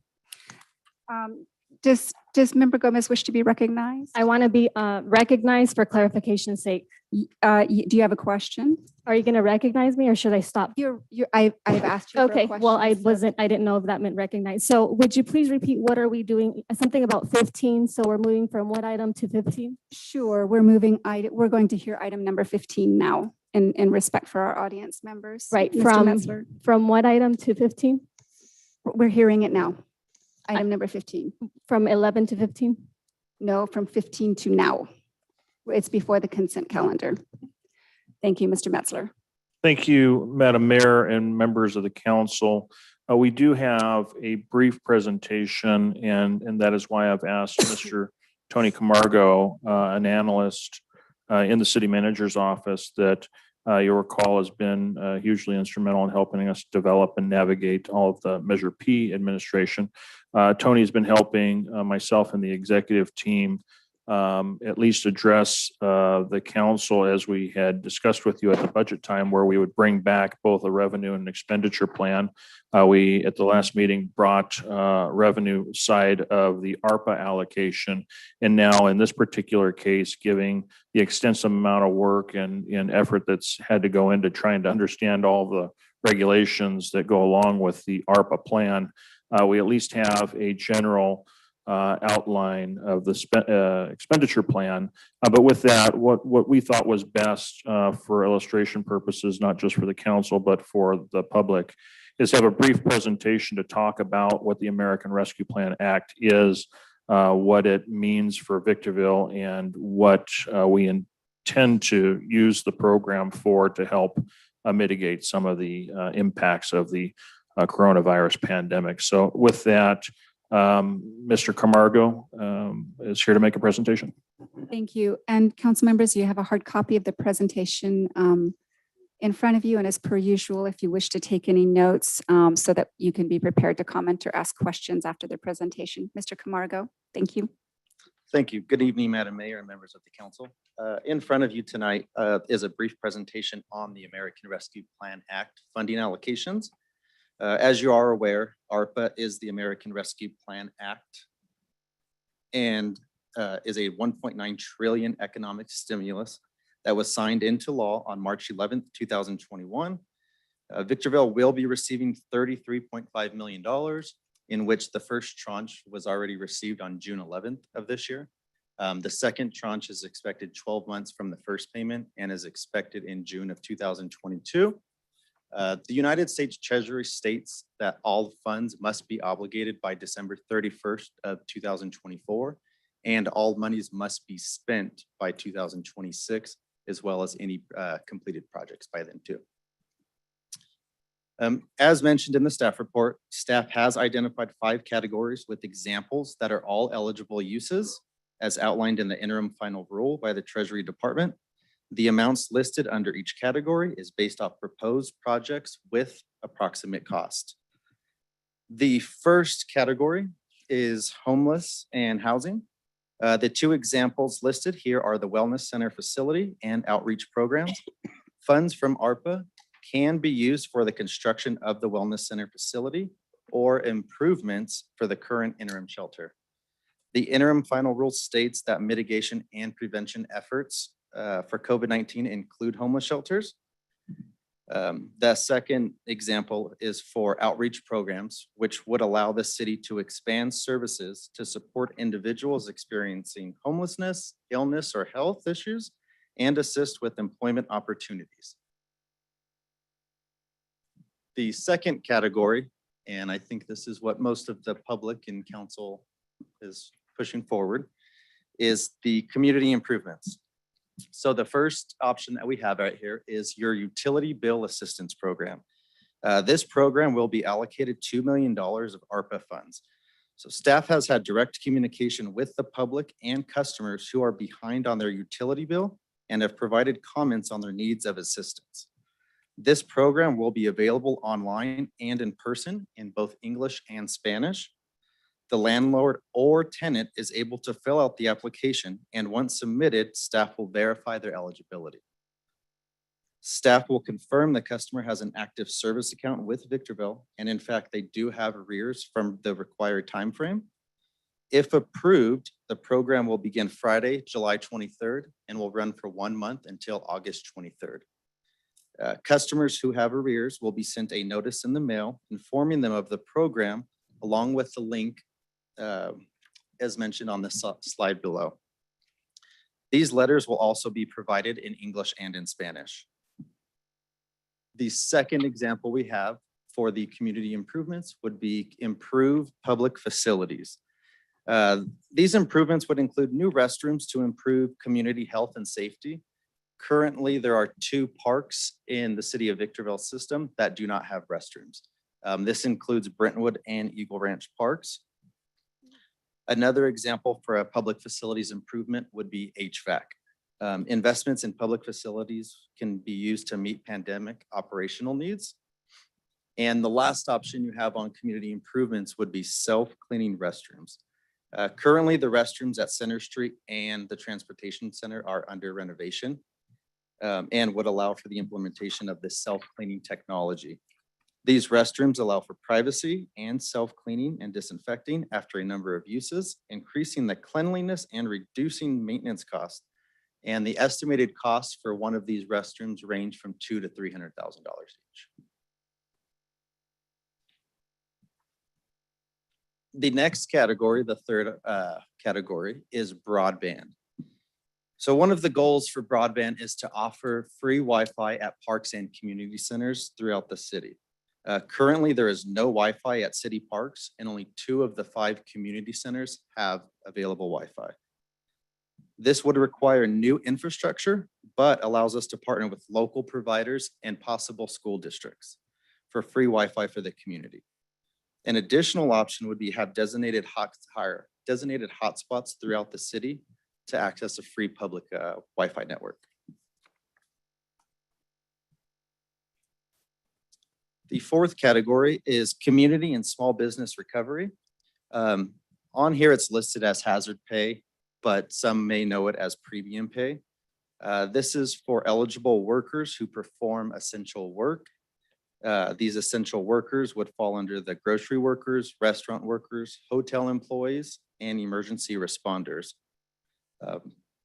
The second option that you see in front of you would be hiring bonuses for businesses who are having difficulty retaining or hiring new employees. And as outlined in the interim final rule, a small business is considered an organization with less than 500 employees. Other examples for small business recovery can be used for rent, payroll, utility costs, and other operating costs. And the final and fifth category is well maintenance and repairs, sewer and storm drain. So to touch on the first example of the water well maintenance and repairs, the district owns and operates 34 active groundwater wells. Operating staff performed an assessment on the major components of each active well and has learned that there are 15 wells with at least one component at the end of its useful life. The interim final rule states that ARPA funds in this category are in accordance with the Clean Water Act, providing safe drinking water for health and ability to work and learn. The second option in the water, sewer, and storm drain would be your reservoir refurbishment. This would be used to treat sediment buildup, interior seam corrosion, and coating corrosion. Other examples of water infrastructure would be to build or upgrade facilities and transmission, distribution, and storage systems that improve drinking water. Investments for projects in sewer and storm drain would be any improvement to existing infrastructure.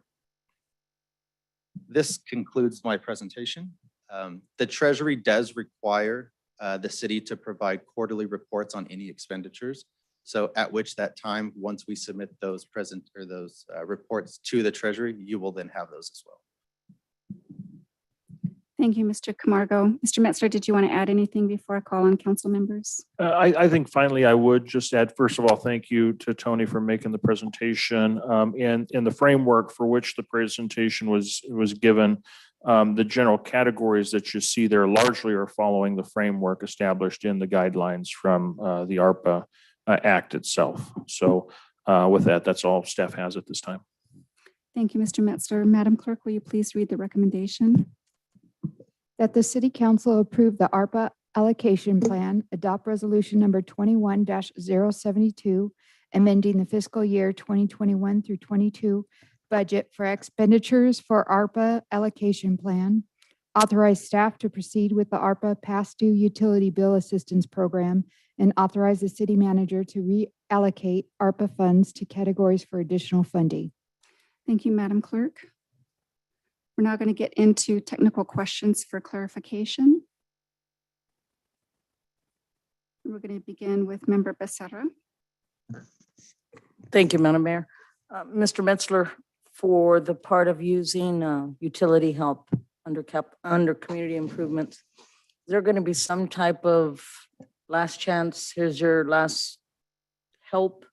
Because what stops a resident or a renter of us paying their $5,000 water bill and then they just start all over again of not paying it? Yes, we, and this isn't going to be a perfect world type situation, but if there is an applicant under that program and they're determined eligible and monies from this program are used to at least bring those outstanding balances current, there will be an attestation from the from either the property owner or the customer that they will going forward continue to maintain their bill as current. And that's probably the best we can get. I think the sad reality that we may run into is that just may not be workable because perhaps there's still a hardship being realized. And with the executive order in place and until the executive order is lifted, we may still be prevented from shutting off those utilities. So there is an element of exposure there, if you'll call it that. But at least this program is designed really intended to help bring current those that experience hardship related to COVID that have outstanding balances. Thank you very much. No further questions. Thank you, Member Gomez. Yes, if appropriations will be brought in tranches to the city, what mapping guides or flow charts will we be able to see to ensure that we are indeed helping the ones that are needed with that aid? Probably wasn't intending to use flow charts or anything of that nature.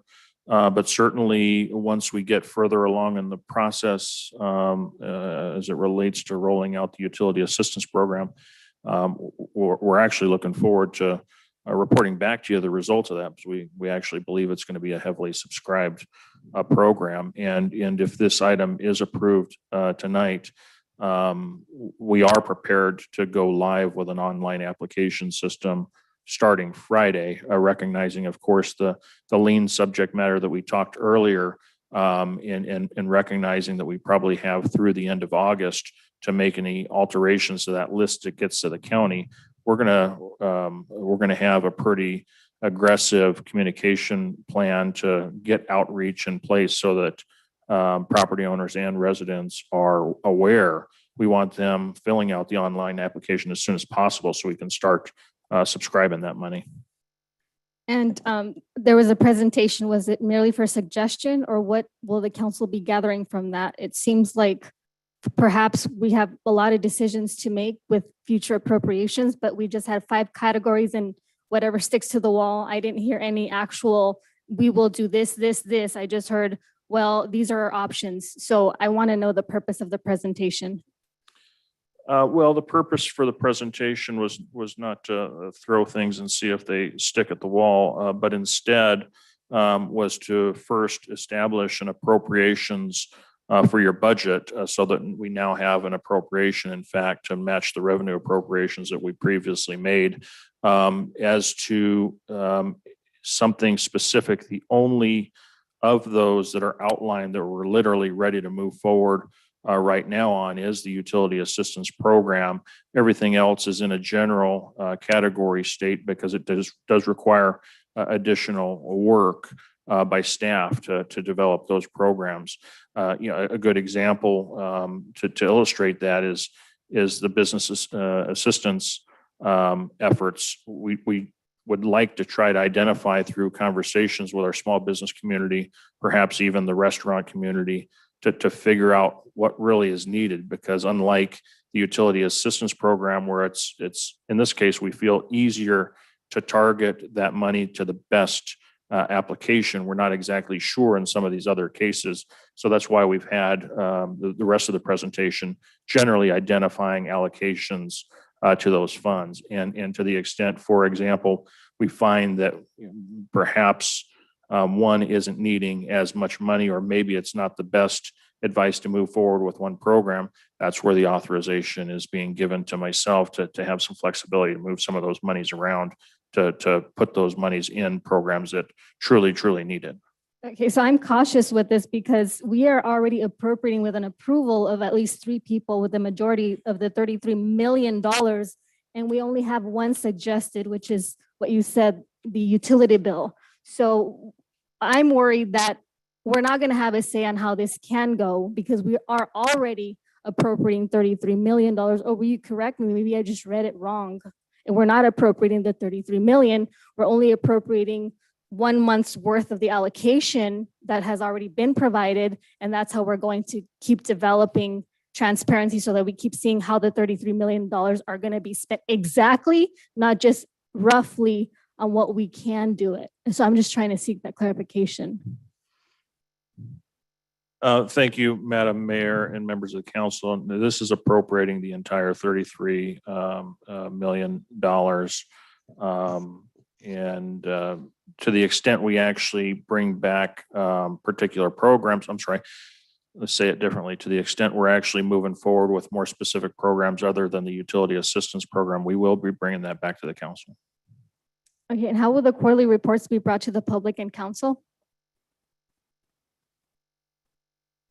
The quarterly reports? Yeah. I did not speak to I quarterly understood reports. that quarterly reports would be brought to us. Oh, I'm sorry. I'm sorry. I'm thinking about something else. Yeah, and we'll probably put those together and put them on the agenda. I suspect probably a consent item. Okay, and what goal is the city currently using to use the ARPA funds for homeless individually to aid in their integration to society? Or is that something that we're going to look as I'm future sorry, you're going to have progresses? to say that again a little bit more slowly so I can understand your. Yeah, it just your cuts speak. into my time as well. Homelessness, individuality, how are we going to appropriate this? It's not yet. Well, it has been outlined as Mr. Camargo identified in the presentation. Our first gets are going to be with respect to the wellness and recuperative care facility and related services. And what current pending projects are expected to be carried in the following fiscal year? From this funding source, currently, the only one we're immediately moving forward on is the utility assistance program. And how much of the dollars will go to water, sewer, or broadband infrastructure? Is that still in play, right? We're still working it through. I don't have the written present or the printed presentation in front of me, but those amounts are in the printed presentation you have in front of you. So the allotment where Your I see time is up. housing and homelessness, thank you. Thank you, Member Gomez. Mayor Pro Tem Irving. Yes, thank you, Madam Mayor. I have a very quick question. First of all, before I ask my question, Mr. Camargo, thank you for a very thorough presentation. Mr. Metzler, Mr. Camargo mentioned eligibility for the Utility Assistance Program. That criteria, is it set out in the ARPA guidelines or have we put together a set of criteria for assistance? We certainly didn't do anything to stray too far away from the guidance, but truly the expert on this subject is Mr. Camargo. So if it's okay, I'd like him to answer Thank that you. question. Good evening. Good evening. Thank you, Mayor Pro Tem Irving. So the qualifications that we have on the application, the landlord or the tenant is certifying or attesting that they meet one of the outlined guidelines in this application. So everything is based off of the interim final rule from the Treasury Department for ARPA funding. Some of these that you are required to check if that you are affected would be suspected or confirmed diagnosis of COVID-19, layoff, loss of hours, revenue loss, compliance with the recommendation from the California Department of Health to stay home, self-quarantine, extraordinary out-of-pocket medical expenses related to diagnosis and testing with treatment related to COVID-19, childcare needs arising from school closures, or other COVID-19 related issues which we ask the applicant to specify. Okay, thank you very much. Thank you. Thank you, Mayor Pro Tem. Okay, so Mr. Camargo, let me just echo everyone's sentiments. Great presentation, and I particularly appreciate the brainchild that we have before us from the city staff. I think it's a testament of how much the Victorville City staff is in touch with the members of this community and really cares about what's happening and the suffering of many. All right, so my question is, if I heard correctly earlier, that landlords are notified somewhat late in the game as to arrears, usually right before a lien is going to occur. So it's possible that someone might be late, but not at that point where a property owner would even know it. Are we notifying all property owners that utilities are in arrears at this point? So only the properties that are going through the lien process with the county That's what you want to target on this. will receive Okay. that because their arrears are so outstanding. Okay. That those specific tenants or landlords, they'll receive both a notification for that. Okay, that makes sense then. And then of the categories where we have monies allocated in the millions, was there any specific guidelines from the ARPA plan, what percentage has to go to what category, or is that local control? Yeah, it's over local control. And as outlined in the staff report, there are Isn't that nice? categories that kind of reference exactly what the funds can be expended on. Great. All right, and those were all of my questions. Again, thank you very much, Mr. Camargo and Mr. Metzler. All right, with that said, the chair invites a motion. I'm sorry. Madam Mayor, motion to approve staff's recommendation on the ARPA. Thank you. Is there a second? Thank you. We have a first and a second. We're going to take discussion on the pending motion, beginning with the maker, Member Becerra. No discussion. Thank you. Mayor Pro Tem Irving. No discussion. Thank you, Member Gomez. Discussion on the pending So motion. yeah, the $33 million, then each sector that does have its allocated numbers. I believe that's what I'm looking at the chart.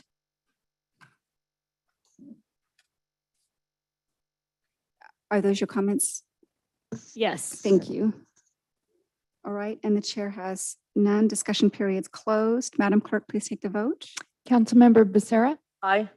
Councilmember Gomez, Aye. Mayor Pro Tem Irving, Aye. Mayor Jones. Aye. That motion passes. All right, so the council has just taken action in accordance with the recommendation laid out on the agenda. We're now going to take up the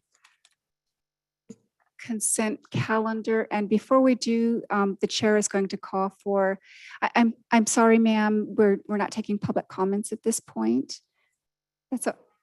No worries. We do appreciate you, however. The chair is going to call for a 5-minute recess since it's almost 8:30, and we'll reconvene at 8:30 and take up the consent calendar.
the consent calendar. Items number 6 through 9. Motion is in order for the council and the council acting on its various boards of directors to approve action on the consent calendar, items 6 through 9. Is there a motion? Second. We have a motion and a second. Madam Clerk, please take the vote. Councilmember Becerra, Aye.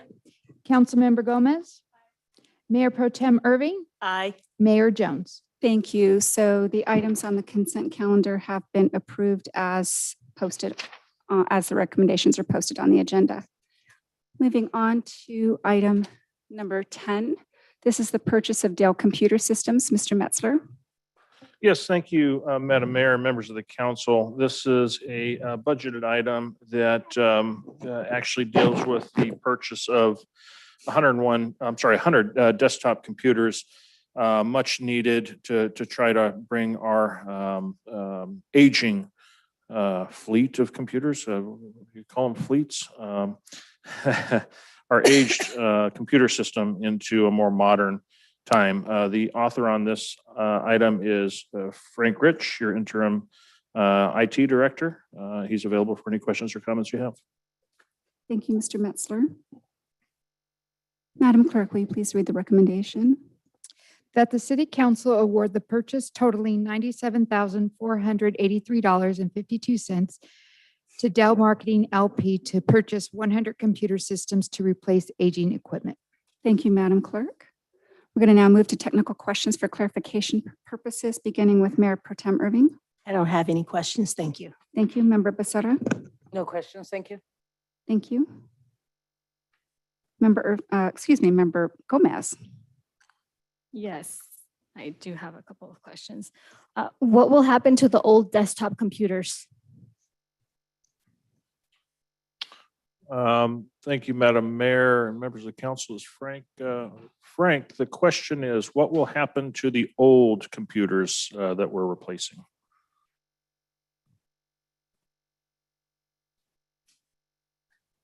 Thank you. The majority of the old computers will just be surplus according to our surplus policies. Because the majority of them are really old and they're not going to be useful for, say, hand-me-downs or anything like that. Okay. And when you say surplus, you mean like maybe for parts, but they're going to be kept internally, things like?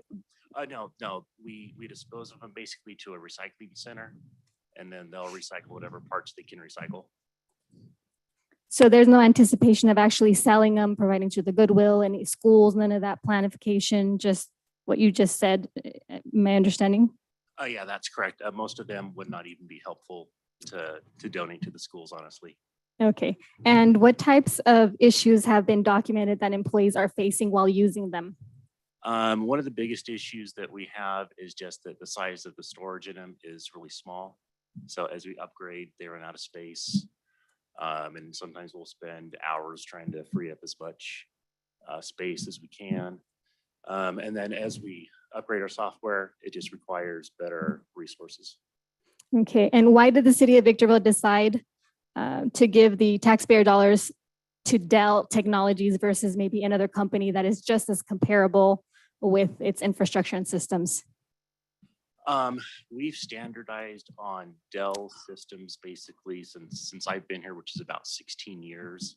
And all of the purchases we do are according to our purchase regulations and requirements. So it's under a bidding contract that we purchase them from, and having the same manufacturer makes it a lot simpler if we have any warranty issues. Okay. And going back to the computers, and we talk about probably the space, the CPU, was there a way that we could have probably put in more memory to kind of like allow a little bit more time, or it was just perfect for the monies coming in and then just doing this?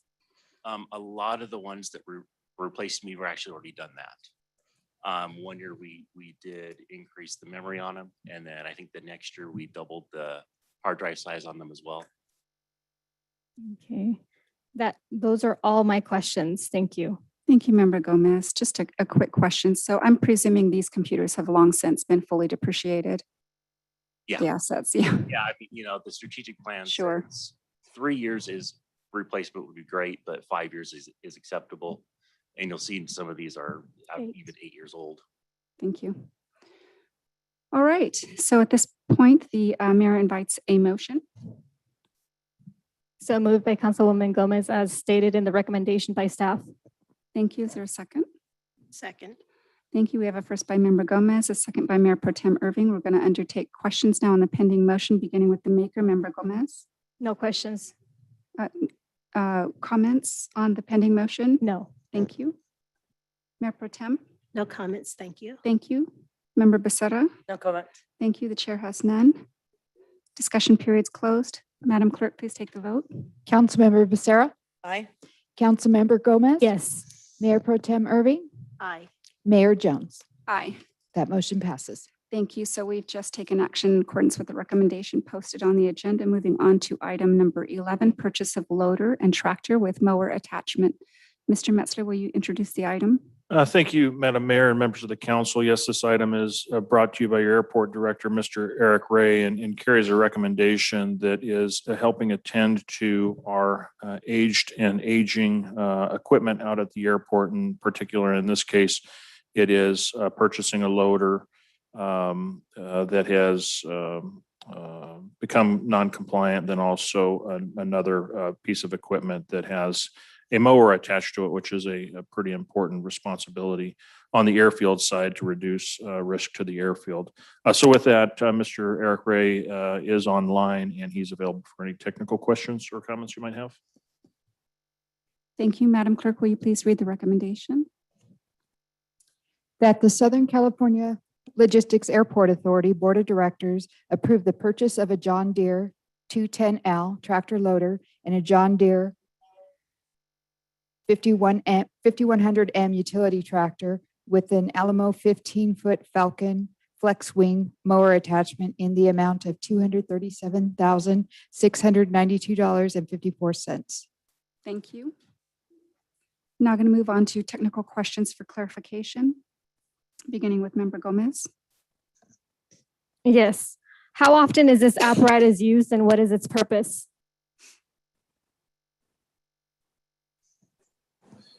Thank you very much. Thank you very much, Mayor and Council. There's two pieces of apparatus, actually three, two different tractors. One's a loader tractor. The loader tractor is used on average 3 to 4 days a week for various tasks. The mower, on the other hand, we typically mow for about 8 months out of the year. It's a large airfield. The weeds grow at different rates, so typically 2 mowings per year. And like I say, it's about 900 acres total. Now, we'll be doing less of that because our production rate on that mower is going to go up precipitously. I think I've noted in here that we're going to see an increase from about 7 to 8 acres an hour to as much as 14 acres an hour with that hydraulic batwing mower. Thank you. And were any other options used besides the purchase of a new one? Meaning any other options besides the new version? We did look at used. We looked at what the market is, if there was something that we could find that would be that might be useful. But truth be told, we didn't want to swatch. We didn't want to swap shoes into another pair or into another old piece of equipment. So it's been many years since we've had a new piece of equipment. We understand that when you properly maintain and service a piece of equipment, it's going to get a lot of years of life. Given where we are now with regard to the environmental requirements, the CARB requirements, it's really only wise to buy the newest and latest, because if you don't, you're going to time out pretty quickly. So there's a progressive movement towards making these engines more and more clean burning, that we're finding that if you're not buying a tier 4, then you're likely a tier 3 engine is going to be timed out pretty quickly. So we want to stay with technology and buy something new that's going to last us a while. Okay, thank you. And another thing, I'm sure we went through the RFP or the proposals to make it fair and equitable for this purchase. Now, my next question based on that contextuality is how and what did we do to ensure that this bid that we have is comparable to something else that perhaps we didn't have someone that bid but could have? And what are we ensuring so that our future makes it where we have something that we're not overexpending on something? So what is it that you're doing to ensure the accountability of our tax-paying dollars don't go skyrocketed just because we do have that liability if we were to do that? Can you contextualize that? Yeah, so I know we went through the RFP process, which is something that we have in the policy in the municipal code with the purchasing department. But what I want to ensure is if we miss someone who doesn't know that they could have bid, are we looking at the bids and comparing them to something else potentially? And then later on, we can bring on board and start marketing. So if we get a lower price, which is just as comparable as this high price, we start to ensure the accountability of our tax-paying dollars and how we're spending them. It's just not, nilly-willy, in other words. Do you understand what I'm trying to get to? Yes, ma'am, I do. So we've utilized this joint purchase program called Sourcewell. Through that program, many vendors have been reached out to. It's a countless number, and that has been a very thorough vetted process whereby the best prices have been sought through this large cooperative purchase program, one that receives the benefits of economies of scale. There's a large scale here. As a single buyer of a 15-foot flexible wing mower, we have very little buying power. But as part of a larger organization, we have more. Thank you. I have no further questions. Thank you, Mayor Pro Tem Irving. No questions, thank you. Thank you, Member Becerra. Yes, Mr. Ray, I was reading through the agenda and Sourcewell, all their information was there. That's still, it's updated yearly, isn't it? Our That's my contract with understanding. Yeah. Yes, ma'am. Nope, that's it. I just wanted to make sure every year they update it. Thank you. Thank you. And then just one quick question on the fiscal impact statement. It says that the monies are coming from budgeted airport operations. Am I to take that these funds have been budgeted? Yes, ma'am. That's correct. All right. With that said, the chair invites a motion from the SCLA Board of Directors. I'd like to move that as recommended by staff. Thank you. We have a first by Member Gomez. Is there a second? Second. Thank you. We have a second by Mayor Pro Tem Irving. We're now going to take discussion on the pending motion, beginning with the maker, Member Gomez. I have no comments or questions. Discussion on the pending motion, Mayor Pro Tem Irving. No, ma'am, no discussion, thanks. Thank you, Member Becerra. No discussion. Thank you. Chair has none. Discussion period's closed. Madam Clerk, will you please take the vote? Councilmember Becerra, Aye. Councilmember Gomez. Yes. Mayor Pro Tem Irving, Aye. Mayor Jones. Aye. That motion passes. Thank you. So the SCLA Board of Directors has taken action in accordance with the recommendation laid out on the agenda. Moving on to item number 12, standard license agreement for Building 732, by and between the Southern California Logistics Airport Authority and Victor Valley College. Mr. Metzler. Thank you, Madam Mayor and members of the council. I'm pleased to bring this item before you. The item is authored by your airport director, Mr. Eric Gray, and he's certainly available for any technical questions or comments you might have. I think it's important to note, though, that before considering this item, that this is a relationship that has been in place for many years now. And in the relationship in having the school out at the airport really speaks to the goal of the city and the airport in having a trained and available workforce for the industry and the businesses that are actually operating out at the airport. So we actually take pride in having this school available to make sure that our businesses locating out there can actually pull from locals that are actually attending the VBC program. Thank you. All right, Madam Clerk, will you read the recommendation? That the Southern California Logistics Airport Authority Board of Directors approve entering into a standard license agreement for Building 732 by and between the SCLAA and Victor Valley College and authorize the airport director to execute said agreement. Thank you, Madam Clerk. Moving on to technical questions for clarification purposes. We're going to begin with Mayor Pro Tem Irving. No, I don't have, I have a comment, but I'll wait. I don't have any Thank you. Member Becerra. Thank you. Thank you. Member Gomez? Yes, for this item and the next item, I'm going to ask for patience. It's going to be kind of difficult, but I'm sure you guys are aware. How much is the cost of building 519 as a lease? I'm sure this building is leased, so I'm asking for what's the average approximation of this building being leased, 519? I couldn't tell you about 519 because I believe that's the facility that's owned by somebody other than us. Eric, am I right about that? I believe that's the Exquadron building. Yes, sir, that's correct. That's the Exquadron building. The airport does not own that building. Well, I read in the staff report that we are going to no longer have building 732, and I think there's another building, and we're going to use 519, but you could correct me if I'm wrong. The transaction speaks to one of the two components that comprise the Victor Valley College school out at the airport. One of those components being the classroom component is, I believe, what the staff report speaks to in locating to 519, which is a privately owned facility by Exquadron. I guess the technical room, which is where the equipment and all the training aids, where the hands-on education is performed, that is what is going to be retained in building 732, which is an airport-owned building. The classroom component was previously being conducted in building 717, and that's what's being freed up so that we can actually use that to lease that to other prospective users. Okay, so it's my understanding that at the SCLA, all buildings, well, the ground is, it's not owned by any property or any commercial property owner because it's federal land. So for us to say that the building is private, it's just probably the shell that you were addressing. No, I think your understanding isn't entirely correct in that it's all federally owned property.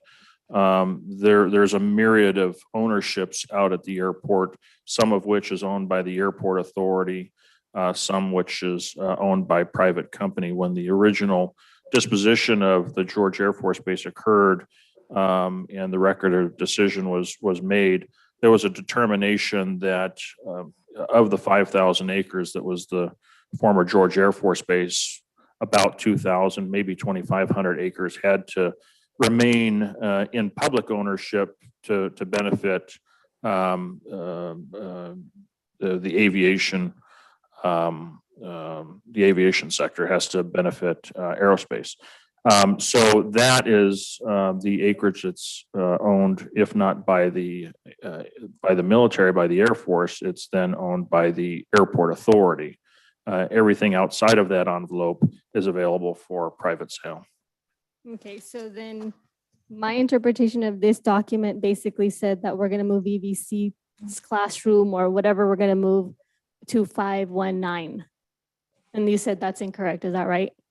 We're not moving them to 519. They've chosen to, instead of occupy our building 717, they've chosen to occupy for their classroom space at the Exquadron building.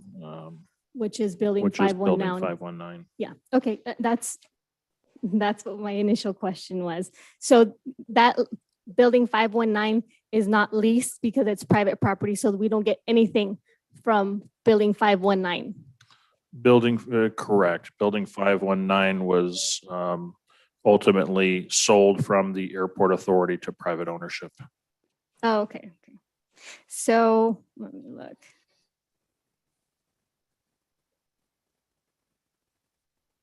So I'm going to hold back and I'll readdress the same issue in the following item. And I'm not going to push this item anymore. Thank you for the clarity. Sure. Thank you, Member Gomez. All right, and the chair has no questions and invites a motion from the SCLAA Board of Directors.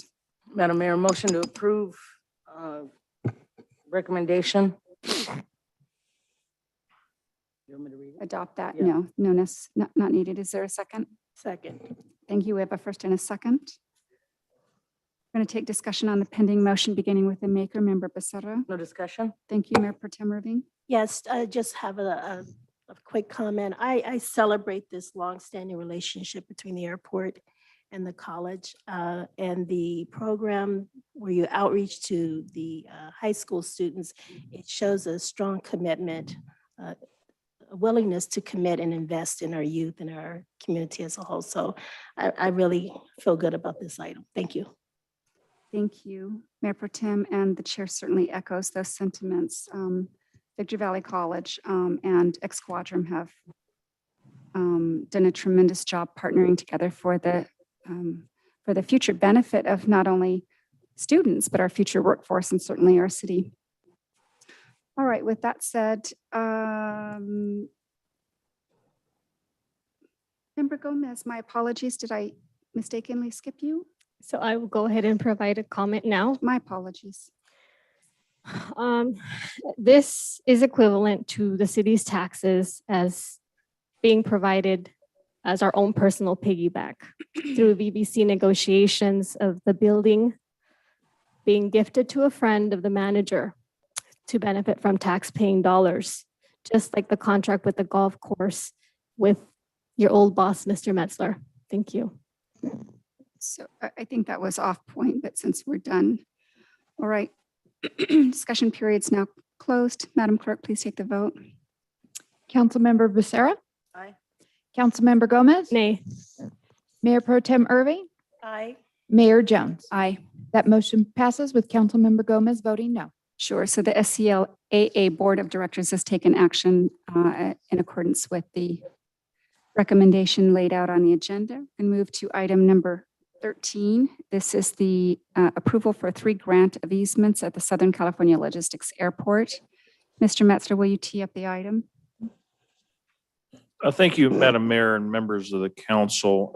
When the disposition of George Air Force Base closed, the roadway system, for example, was generally conveyed to the airport authority, and not specifically conveyed in the term of specific easements. As in this case, we're dealing with an access easement over what was once a roadway on the former George Air Force Base. But my understanding is that we can't record a general easement for all of those roads in a general sense, and that they have to be recorded specifically. So in this particular case, given that you do have, I believe it's building 519, needing perfected access despite the physical access actually already being there, this actually authorizes us to proceed with the granting of easements so as to perfect right-of-way access to building 519.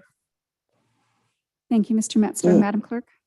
That the Southern California Logistics Airport Authority Board of Directors grant a utility easement to the city of Victorville across the parcel designated as APN 0459-192-54 and grant an access easement to Mojave River Valley Holdings across the parcel designated as APN 0459-192-54 and grant an access easement to Mojave River Valley Holdings across the parcel designated as APN 0459-192-55 and authorize the executive director to execute said instruments. Thank you, Madam Clerk. We're now going to move on to technical questions for clarification purposes. We're going to begin this time with Member Becerra. No questions. Thank you, Member Gomez. Yes. Do we know who the owners of building 519 are? The owner of Building 519 is the Mojave River Valley Holdings Company, LLC. And what type of clarity changed between 1997 and today? Can you For the reason- contextualize that a bit? Yes, so there's an easement. There was one created in 1997, and there seems to be a requirement for another easement on Mustang for accessibility. So what type of clarity changed between 1997 and present? So in 1997, it was a very primitive document that was drafted that essentially depicted all of the major streets in a very crude manner. and dedicated that or offered to convey that as a general dedication easement to the city of Victorville. As Mr. Metzler has explained, it hasn't been perfected in so much as there were no legal meets or bounds. As you can see on this item here, your city surveyor has taken the pains to properly issue a survey record for each parcel and to properly delineate where those easements are. So he's got a legal grant of easement here. That has not been done. It was just done it was conveyed in a very general manner. This is now what it takes to perfect that. Okay. Why wasn't this addressed formally before the Mojave LLC took it into effect? Because at that time, the utilities, there was two utility projects that occurred that went to that building. Once that building was renovated by the developer, the services needed to be upgraded for water, as well as a gas service was brought into that area. That is what necessitated the need for the utility easements. There was no need for those utility easements in the past situation. Edison had power to it. It was prior to Bemis pulling power in. It was a completely different situation back then. Okay, because this is a private building, so I'm trying to understand. Okay, when was this issue first brought to the attention of the city? Which issue is that? The utilities? The easement? When the utilities were put in, it was first surfaced at that point, where we recognized that Bemis was putting utilities in, the water department was putting utilities in, but yet had no easement by which to lay them. So that's a couple of decades ago or a couple No, of that months was- ago? That was, I would seem to me it was about a year ago. Are there other leases that would benefit from the easement or any private ownerships? That entire area will benefit from the infrastructure, from the water lines, gas and electrical that was brought into there. Yes, ma'am. So these other companies or whatever you want to call them, structures are occupied or unoccupied, they're going to be benefiting from the easement that would hopefully be approved tonight, right? Yes, the property will. It's vacant land right now. There's vacant land that this easement is on. But as that develops, the future developers will indeed utilize that utility infrastructure. What type of easement? Is it a pertinent or a gross easement? Which one will be exercising? There are different types of easements. I'm only familiar with the access and the utilities. I'm not familiar with the other ones that you mentioned. Okay. And has a private owner been notified? I'm presuming now, I'm making an assumption that there's probably another owner that may or may not want the easement. Have we heard if that's the case because we have so many people, or is everybody in line with what's going on? Not aware of any dissent. All right, thank you. No further questions. Thank you, Member Gomez. Mayor Pro Tem Irving. No technical questions. Thank you. Thank you. And Mr. Ray, is it my understanding that all these easements have to do with city right of way, correct? City right of way. Yes. Well, it's not actually a city right of way. What it is it in that property where the utilities were placed. If it were in a complete right of way, in a formalized or perfected right of way, we would not need the easement. We need the easement because it's not in a perfected right of way. Yes. Let me, if I can say it differently, because I think I can say it differently to where maybe it's easier to understand. So the area that we're talking about is an area when George Air Force Base was operational, it was a street known to George Air Force Base as Mustang Avenue, Mustang Street. In the general conveyance of property to the city, and that's why I was trying to distinguish general versus perfecting the easement, is while it was recognized operationally as a street, the general conveyance isn't recognized in recorded documents as right-of-way that you would typically have with a street. So absent that, and now that we have private ownership needing utilities. Utilities typically rely on easement. Typically, we would rely on right of way if it legally existed, but Mustang Street didn't legally exist.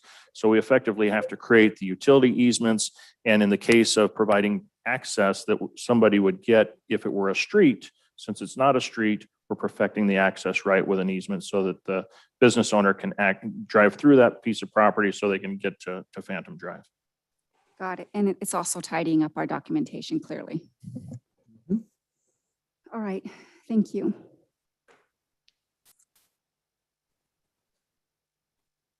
All right, the chair invites a motion from the SCLAA Board of Directors as to points 1 through 4. Madam Mayor, motion to approve. Thank you. Is there a second? Second.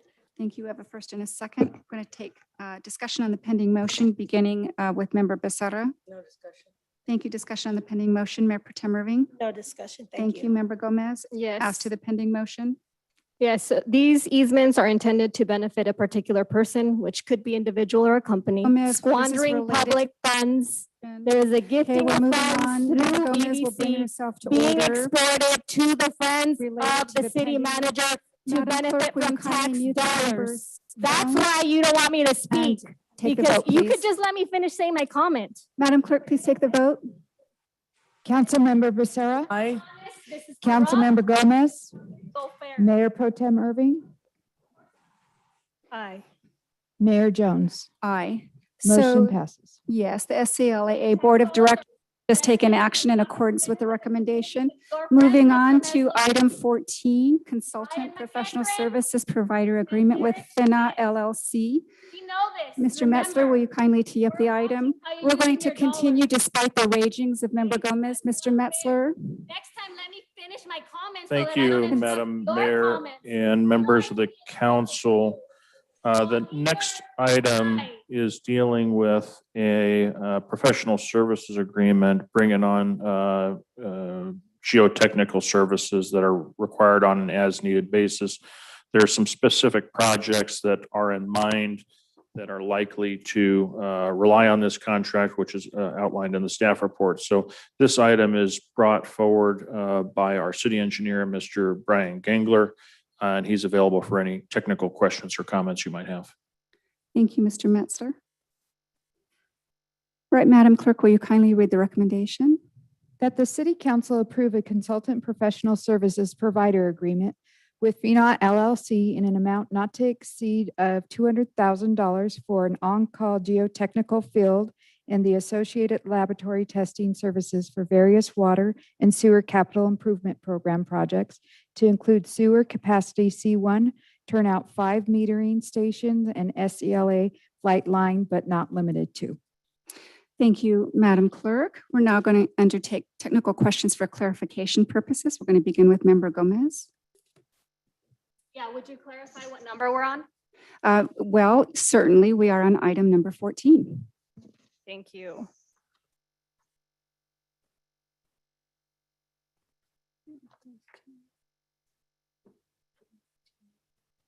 Are any of the CIP projects also in contracts with the unincorporated areas where the contract would be affected?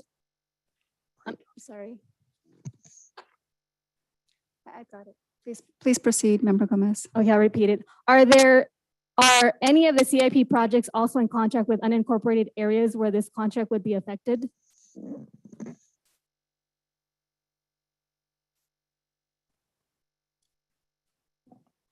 Mr. Gangler, you want to answer that?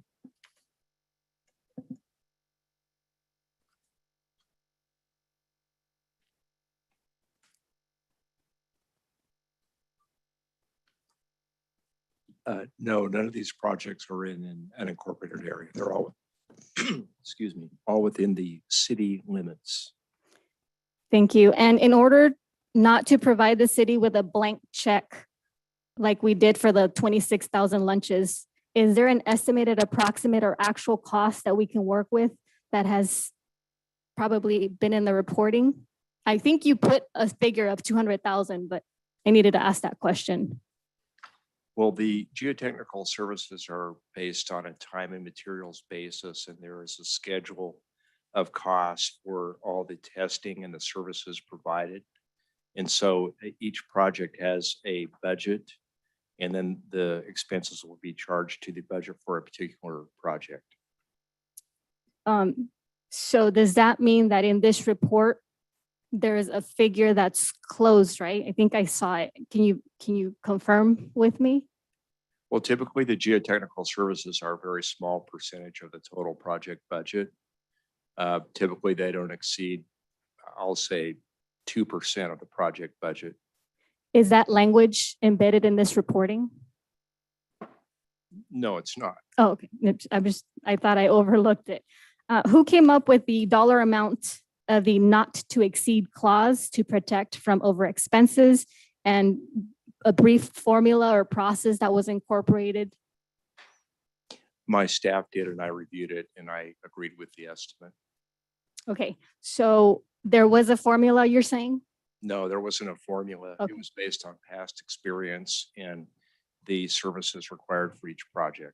Thank you. I have no further questions. Thank you, Member Gomez. Mayor Pro Tem Irving? Yes, you mentioned we have a relationship with this consultant or this provider? They did perform services for the Amethyst pump station, yes. Okay.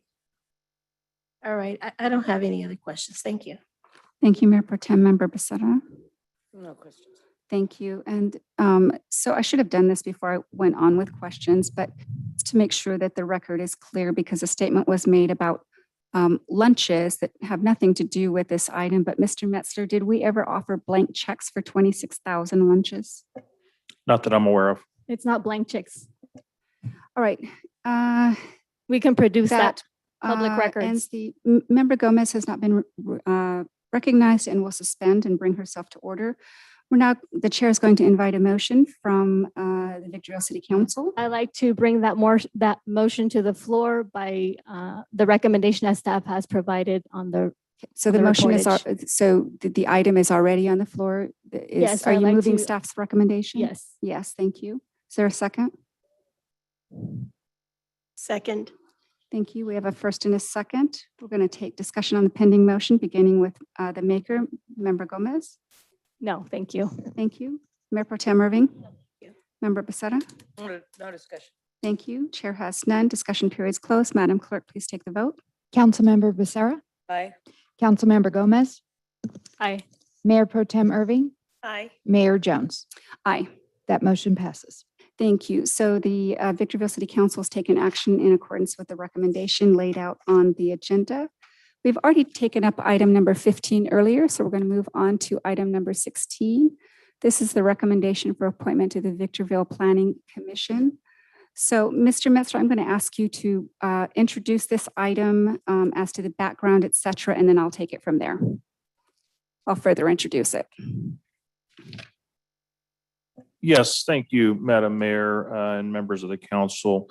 We kind of experienced a unique situation where we had a vacancy on the Planning Commission for a city council seat that was not occupied. So with that, we have undertook a process to actually promote the vacancy, to invite candidates to apply, and then a selection process was developed. So with that, final interviews were conducted by the mayor of the candidate of 4 finalist candidates, and with that, the recommendation before you is brought by Mayor Jones for your consideration.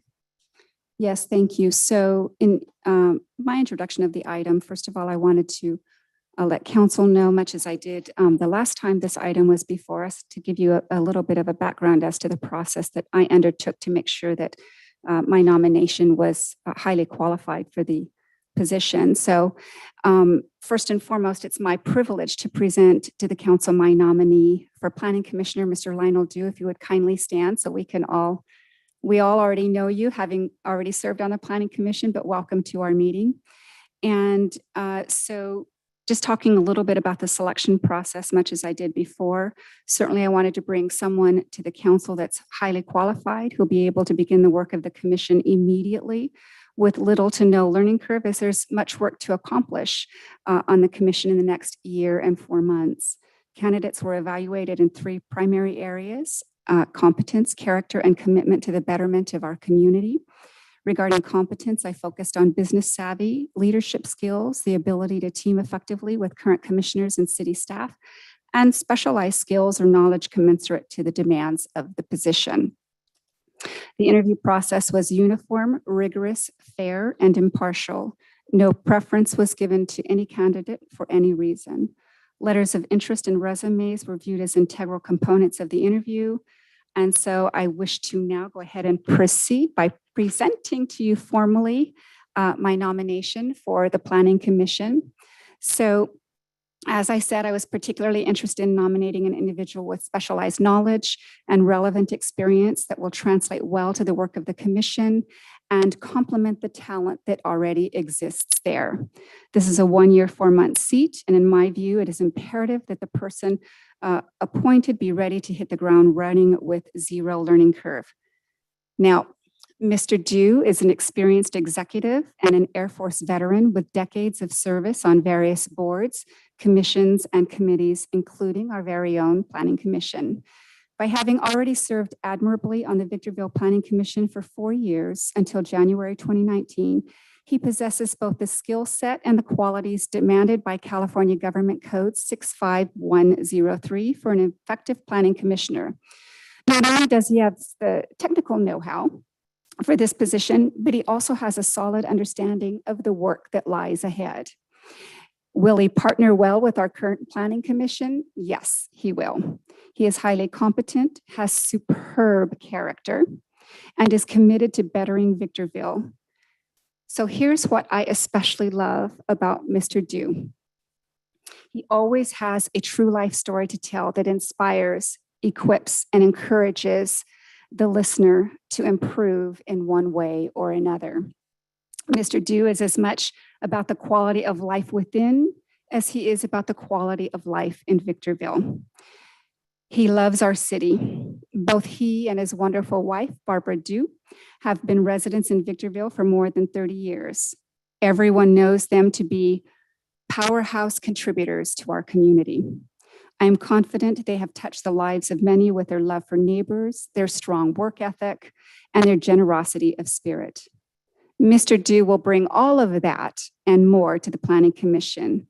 Going forward, we need Lionel Dew. He's a standout, a first-class pick for the Planning Commission, and a winner in every respect. With that said, and in consideration of all of that, it's my honor to now move that Mr. Lionel Dew be appointed to the Victorville Planning Commission.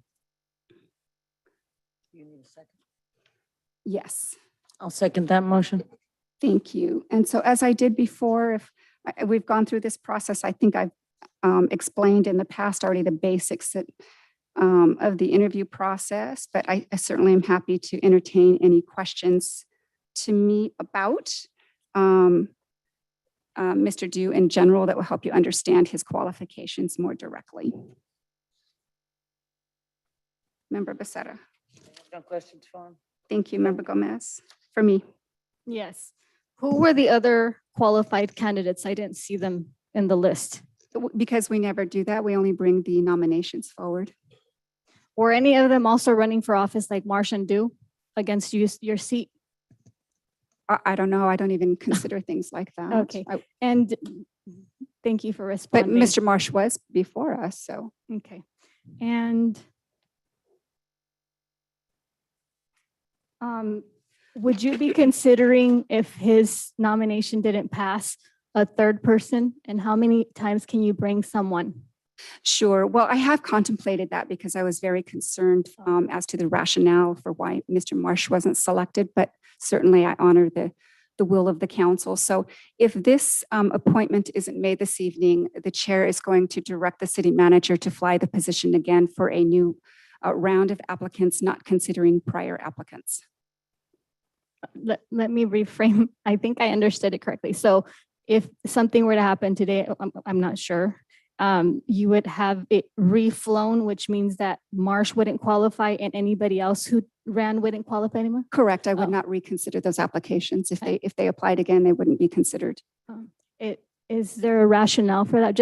I'm just wondering. It's the chair's prerogative. Thank you. No further questions. Thank you. Mayor Pro Tem. Well, definitely, Mr. Dew has a great amount of wealth of knowledge and a strong commitment, he and his wife, to the city. But I've already expressed my sentiments. I think that that the Planning Commission, we are replacing a female. I think that her replacement, the person to fill the vacancy, should be a female. It has nothing to do with the recommendations. I also thought Mr. Marsh was well qualified as well. I think I stated that. I know that some members of the community believe that, and I appreciate you also. You are, we all, there is partisan politics at times, but you are taking a nonpartisan position. I protect that fiercely. I appreciate that about you, and I'm along with you on that. But I think that this is about gender. It's not about party affiliation. It's strictly about gender. Those are my sentiments. So I rest on that. Thank you. So I do have some comments because, I kind of expected that because of the comments that were, the rationale that was offered the last time with our previous nominee. It was related to Assembly Bill 931, which will not become effective until January 1, 2030. And in looking at it, one of the questions that was asked of me the last time was whether or not sitting on the Planning Commission was a pathway to higher office. And in reading this, I can see why that question was asked, because it literally says, access to board and commission membership frequently establishes a pathway to other government leadership positions. However, if we go on further to the actual bill, and by the way, again, this isn't effective for 8.5 years, it cites actual research that shows decision-making bodies in certain geographic areas of California are comprised disproportionately of white males from privileged socioeconomic backgrounds. For instance, an August 2018 report by the Center on Policy Initiatives entitled Community Representation Report, boards and commissions in the San Diego region concluded that the 5 entities it studied were disproportionately white, male, economically advantaged, and professionally or politically connected to the established power structure. So then it goes on to say it's critical to have boards and commissions comprised of those who more accurately reflect the gender makeup of California communities. So I understand that. And again, recognizing that this is not in effect until 2030. Hold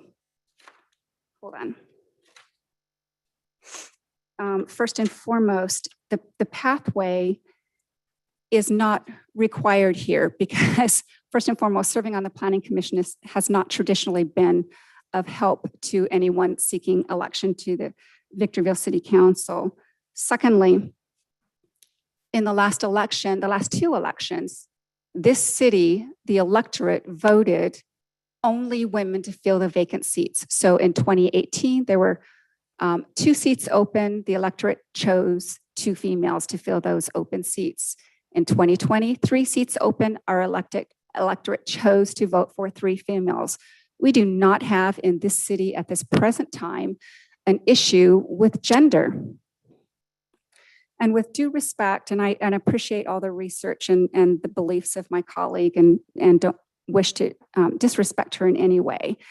But the appointments that were made this year on the Planning Commission, if any of my colleagues felt so strongly about females being on the Planning Commission, those appointments could have been made that way at that time. But I find it just fundamentally not credible to put that burden on other colleagues when that exemplar was not followed. That said, I would ask that this council vote for the reasonable choice, the best choice, Mr. Lionel Dew, an asset to our city, a longtime servant, and very, very qualified. It would be a shame to miss out on him because with a new application process, I doubt that we're going to get anyone as qualified as Mr. Dew, and I certainly would not wish to say that he cannot be in this position simply because he is male. Thank you. Madam Clerk, please take the vote. Councilmember Becerra. Aye. Councilmember Gomez. Nay.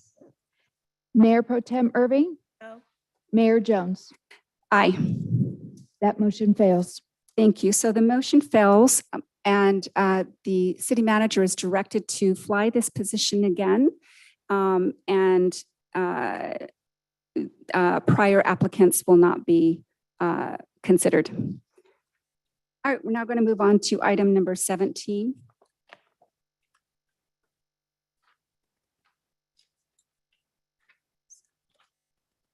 This is language access services. And so this is the item that I brought to the council, having gone through the process of actually meeting the high hurdle of having this item reconsidered. That takes a greater proportion of the council to bring something forward again that's failed previously. So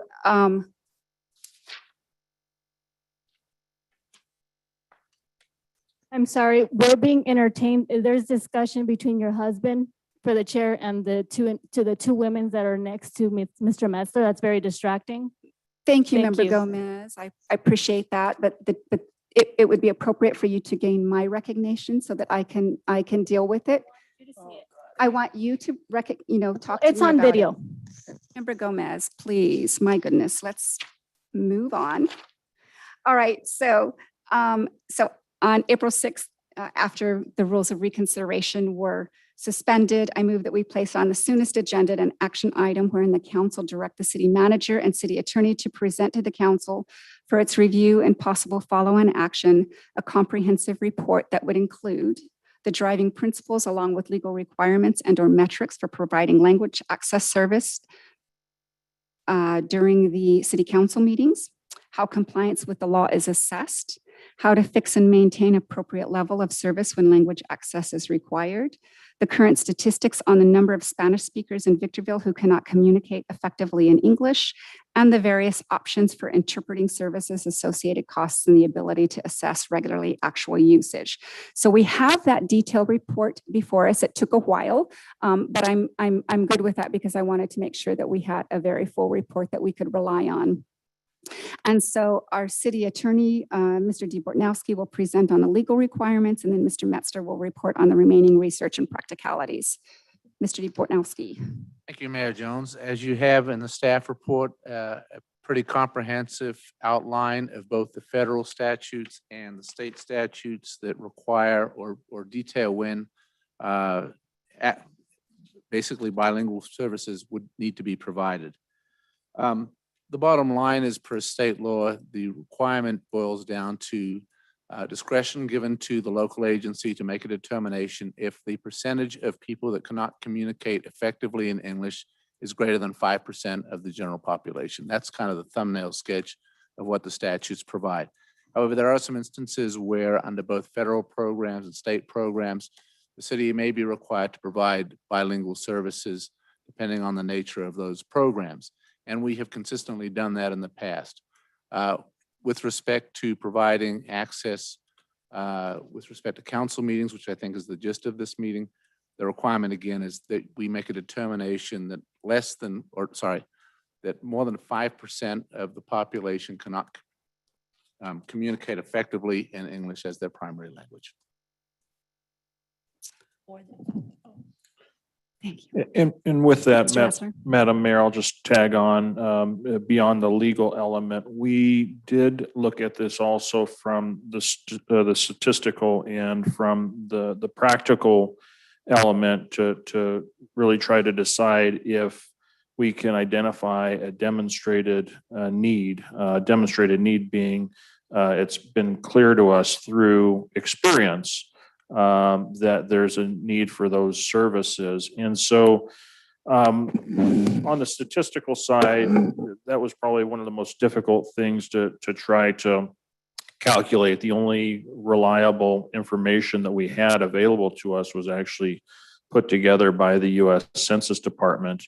And they did give us a statistical measure that amounted to just shy of 2% of our population being what's considered by definition limited English proficient, which are those that don't speak English and require some other form of language service. And so fairly small in comparison to at least what the state uses as a benchmark. Beyond that statistical measure, though, we did, in fact, talk to the local school districts. We did, in fact, talk to those that are frontline counter staff here at City Hall, whether it's at the customer service counter or at the development counter. We also had recent experience where we were required in the general planning process, particularly, and even the Park and Rec master plan process, where we actually had workshops where a form of translation service was offered in the case of the general plan because we were required to, and did not see firsthand the need for that service because we did not see the participation from that limited English proficient community actually participating despite having provided the service. We even had gone so far as using as a measurement our written outreach for one of those hearings where we were actually submitting a questionnaire to get feedback from our community members, both in English and in Spanish. And of all the responses we got were to the English, but none in the Spanish form. So I think with that, that's certainly not to say it's not needed. It's very likely there's a case or two out there to where it could be needed, but we're just not finding a truly demonstrated need to where, if we made the decision today to bring the services forward, that it would be actually put to practical use. So with that, not seeing the demonstrated need today is why, and that's really kind of the foundation for the recommendation that you have before you, which is to reevaluate it on an annual basis. Mayor Jones, if I might point out as well, there is also a pending Assembly Bill 339 that is continually being amended, and the provisions of that are in the bill.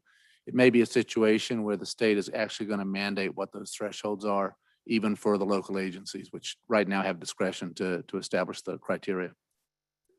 Right, but we're still following that effectively, right? It's Correct. from an abundance of caution. Okay. That is correct. All right, thank you. Madam Clerk, will you read the recommendation? That staff be directed to reevaluate on an annual basis as there isn't a definitive legal requirement or a demonstrated need by the community for expanded language access services. Thank you, Madam Clerk. All right, we're now going to get into technical questions for clarification as it relates to the staff report. We'll begin with Member Becerra. No questions, Madam Mayor. Thank you, Member Gomez. Yes.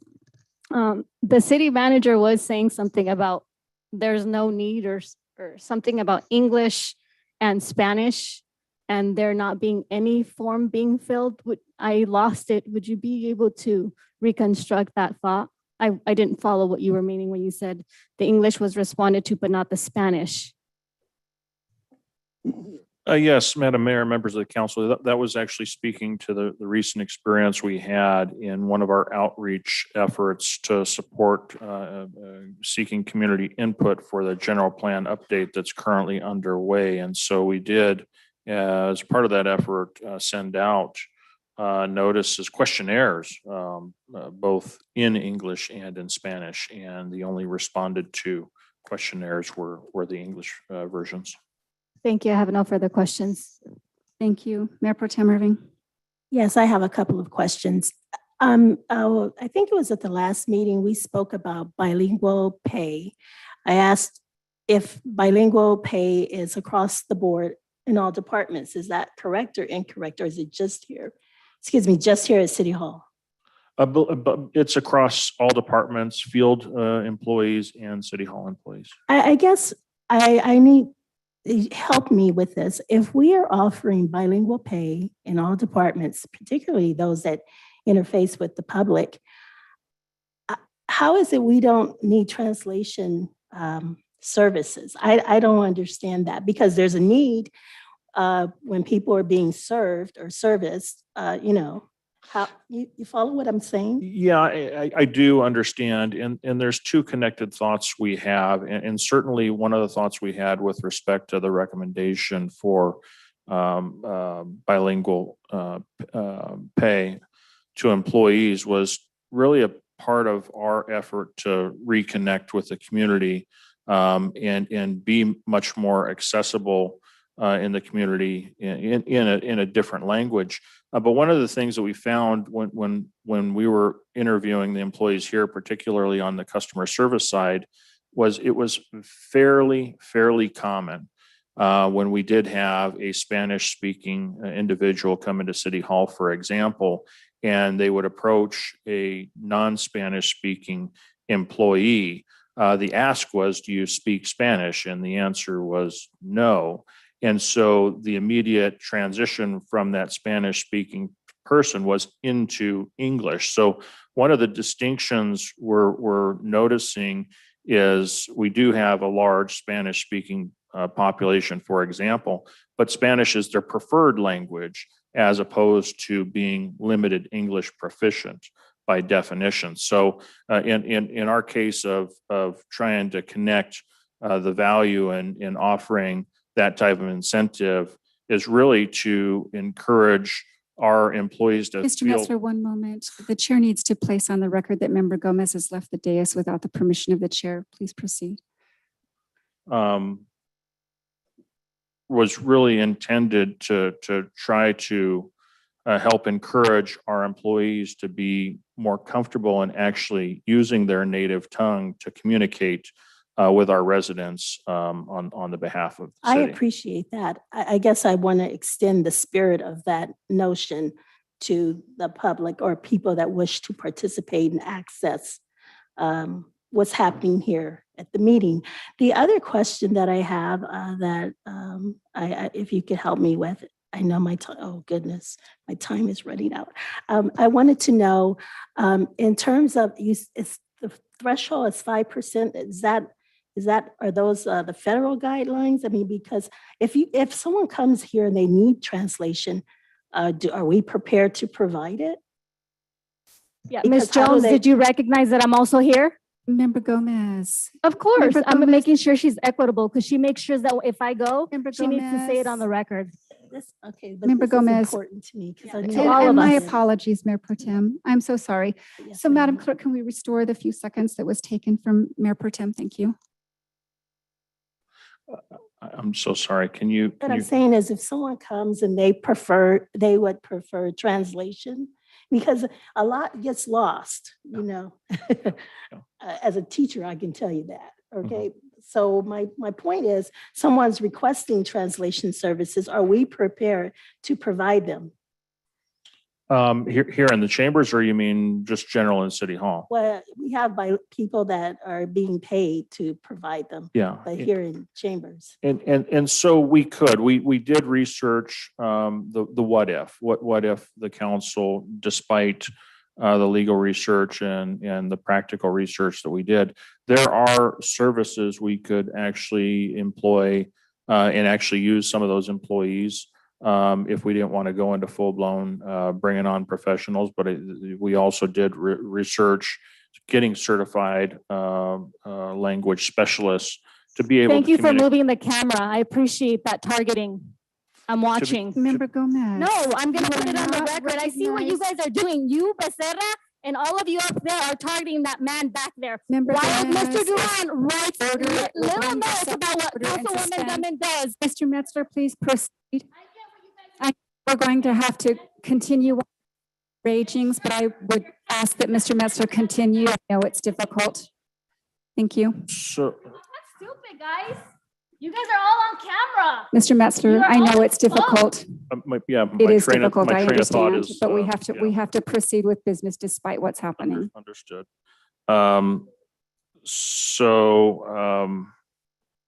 So yeah, we have in fact researched other means and could utilize other means.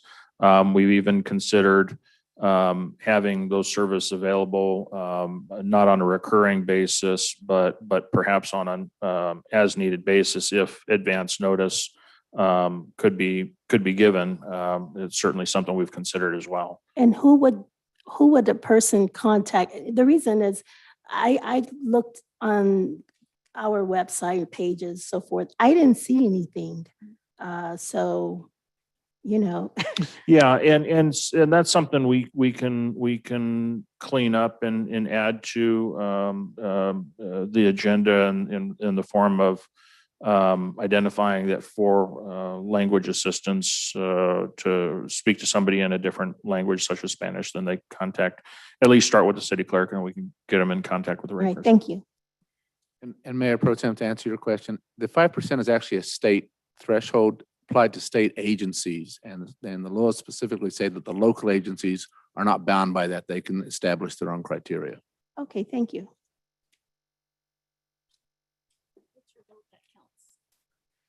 Member Gomez is not recognized. There's to be no such.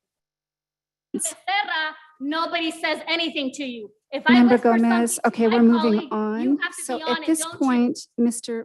So collect Metzler, I have yourself a when couple you're of talking to questions. Becerra. The chair has not spoken I to have Member not Becerra. recognized you either, woman. Yes, I'm speaking to you. Member Gomez is very much out of order, and so You are out of Mr. Metzler, we're going to Be whispering continue with my again colleague. despite the ravings and ragings of Council Member Gomez. Member Gomez is not recognized. You're Will not bring herself recognized to either, order. She is okay? You haven't been suspended recognized. and will bring herself to order. You shall bring yourself All right, to order, else we're gonna Mr. take a break. Metzler, apologies. You don't need to apologize for your behavior. Mr. Metzler, as to providing interpreting services, is there, I know that we could, if we wanted to, use employees for interpreting services if we get to that point. But isn't it better to have certified interpreting services? Because I think about not proper translation and the litigation that could ensue as a result of that. That is correct. And so having staff at least for, say, a council meeting, that wouldn't be our preference. It certainly wouldn't be our recommendation. Some of the recommendations we looked at involve bringing on certified interpreters, and there's a whole variety of different levels of expertise an interpreter could have. But taking it one step further, one of the things that we thought was important if we were to go that route and bring on that level of professional service is also bring them in, or bring the individuals in. And I say individuals because as we modeled for a council meeting, because there's a requirement for breaks amongst those that are providing the interpretive services, you'd likely need 2 per council meeting. And we would expect to do it right, to actually have them in advance of the meeting, reviewing the agenda to generally become familiar with the subject matter that we're talking about, so that we avoid those potential conflicts that exist in just improper translation by not knowing the subject matter or the context. Okay. And so part of the reason that I wanted, and I took the pains to have the rule suspended so that we could hear this before the council, is several councils ago when I was sitting in the audience, the council at the time, and in their wisdom and with the information that they had before them, did not even get to the point for, to ask for formal information of where we really are in terms of our community. Is there really a need other than, something kind of, a cursory glance at something? And so I'm so thankful to have this opportunity, but because I think we need to know where we are, right? We can never move on if we don't know, what the baseline is and where we're starting from. So in everything that you've done, and by the way, I'm certainly willing to do interpreting services, but this report is in some ways different from what I expected, but the same as what I expected, because on a school board, it never went anywhere. Even though we provided services, it was an expense that was not really justified in the end, because we didn't have people really using the services. So from all of the reporting, all the research that you've done and the legal research done, it's your recommendation that we review this annually to reevaluate so that we're on top of this, so that we can implement services should the need present itself and the legal threshold be met. That is correct. Okay. All right, well, those are my questions. And so now, since this is the chair's item, I'm going to go ahead and move staff's recommendation. And that is that staff be directed to reevaluate this issue on an annual basis and report back to the council when there is a definitive legal requirement or demonstrated need by the community for expanded access services. Is there a second? Substitute motion. We have a second. Thank you. The substitute. Member Gomez is recognized to make a Yes, the substitute. substitute motion is to incorporate as soon as we do have the need, even if it's one person needing translation tomorrow or the next after, and then start incorporating like the on-call type of version so that you can start seeing the necessity. Because since 1969, that has not been produced, so you won't see it overnight unless I start The bringing motion, people. not commentary, just a motion. Well, you do it all the time, so I'm following after your Member leadership. Gomez. So you're welcome. Is there a second on the substitute motion? Hearing no second, the motion dies. Discussion on the pending motion. Since I made the motion, I think I've, made it very clear. I'm certainly amenable to providing language access services. I think that we must do it. So can you modify your motion and say that? Member Gomez is not recognized. The chair is commenting on the pending motion. Oh, you're commenting. Okay, got it. So with that said,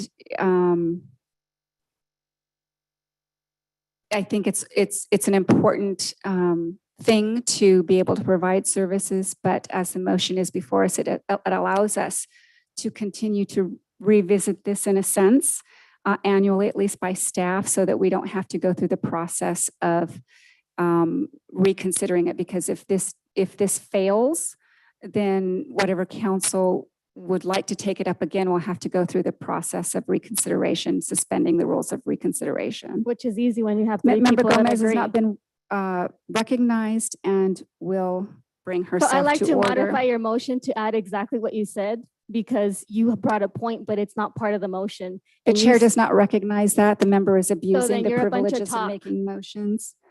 All right, so the discussion period is now closed. Madam Clerk, please take the vote. Sorry.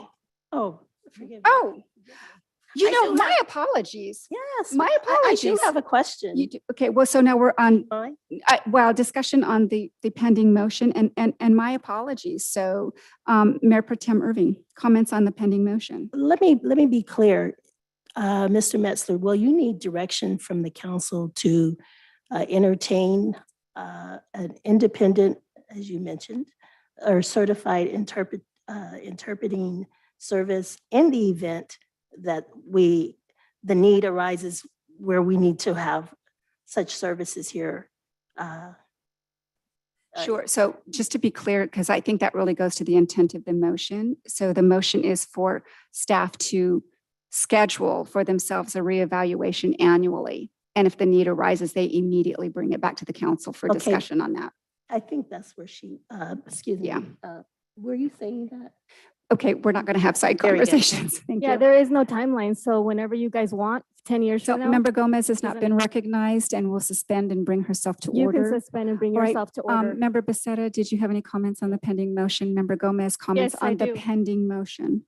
Yes, I do have.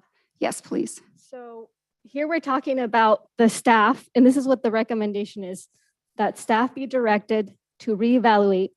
We're talking about the pending motion. Isn't that the pending motion? That's my understanding. But I didn't say it the way that it's written here because Oh, you I don't didn't? think that's Okay, clear well, enough. I'm not, that's why I'm looking at this. Well, but my motion is the motion pending on the floor. So would you mind repeating your motion? Not at all, not at all. So the chair moves that staff be directed to reevaluate this issue on an annual basis and report back to the council when there is a definitive legal requirement or demonstrated need by the community for expanded language access services. Be directed, you mean by the council? The direction occurs now. Yes, that's part of the motion. Okay, so. Mr. Jones, the gentleman, there will be no communication in the, Mr. DeBortnowski, does a member of the audience have a right to record Record another member others? of the Right audience. now, that looks like they're disturbing the meeting, and you could ask them to leave if they're going Okay. to disrupt the The conduct of the gentleman in the meeting. mask will cease at this moment, or I'm going to ask Yep, you to leave. I've seen, he's been recording. My husband doesn't record. I know he's on my camera. Don't worry. I have him recording. Don't worry about it. Escorted. Don't out worry of the about it. I building. got it on my camera. It doesn't matter. It doesn't matter. I got it. Recording this Both of them are recording. Recording. Okay. Move this gentleman. Both of them, Deborah. Deborah, they both have. Okay. Deputies, can I have you look at this gentleman's phone to see if he had been recording?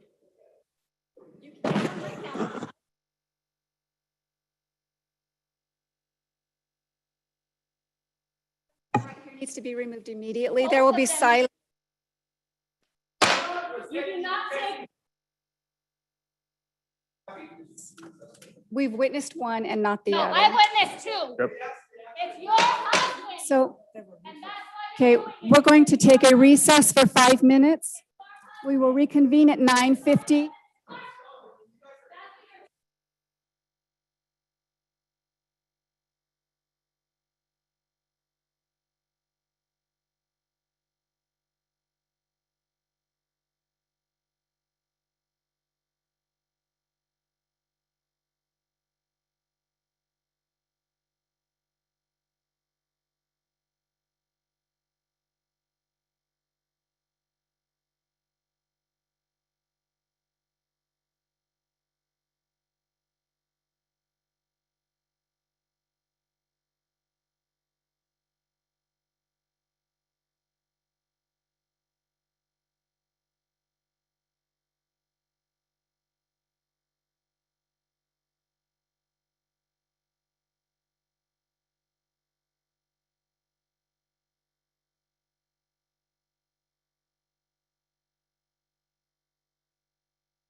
Yes, actually, does anyone wish to call for the vote, please? Okay. Is there, does any other member right here behind the dais wish to speak further? For the question. Okay. All right. We're going to take a vote. Madam Clerk, on this item, on the main motion. Councilmember Gomez. Mayor Pro Tem Gomez is not Irving. behind the Aye. dais. Mayor Jones. Aye. That Motion motion passes. We are now going to recess back to close. Oh, no, hold on. The chair invites a motion to forego the rest of the items on the agenda with the exception of moved. going back to closed session. So moved. Okay, is there a second? Is there a second? Chair seconds. Okay, Madam Clerk, will you kindly take the vote? Councilmember Becerra. Mayor Pro Tem Irving. Aye. Mayor Jones. Aye. That motion passes. Thank you. So we're now going to recess to closed session.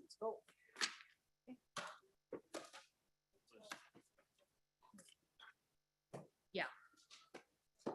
They didn't finish.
So everybody knows my husband is not.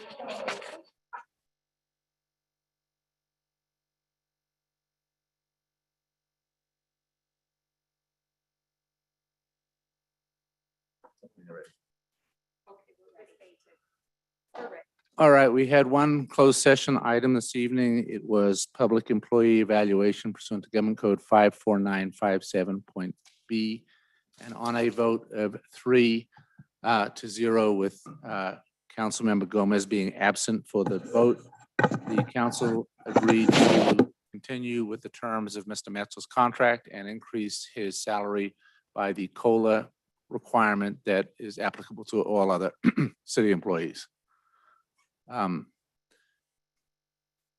there are going to be some other minor modifications as to the termination provisions. Other than that, the contract remains the same. That is all there is in terms of reportable actions.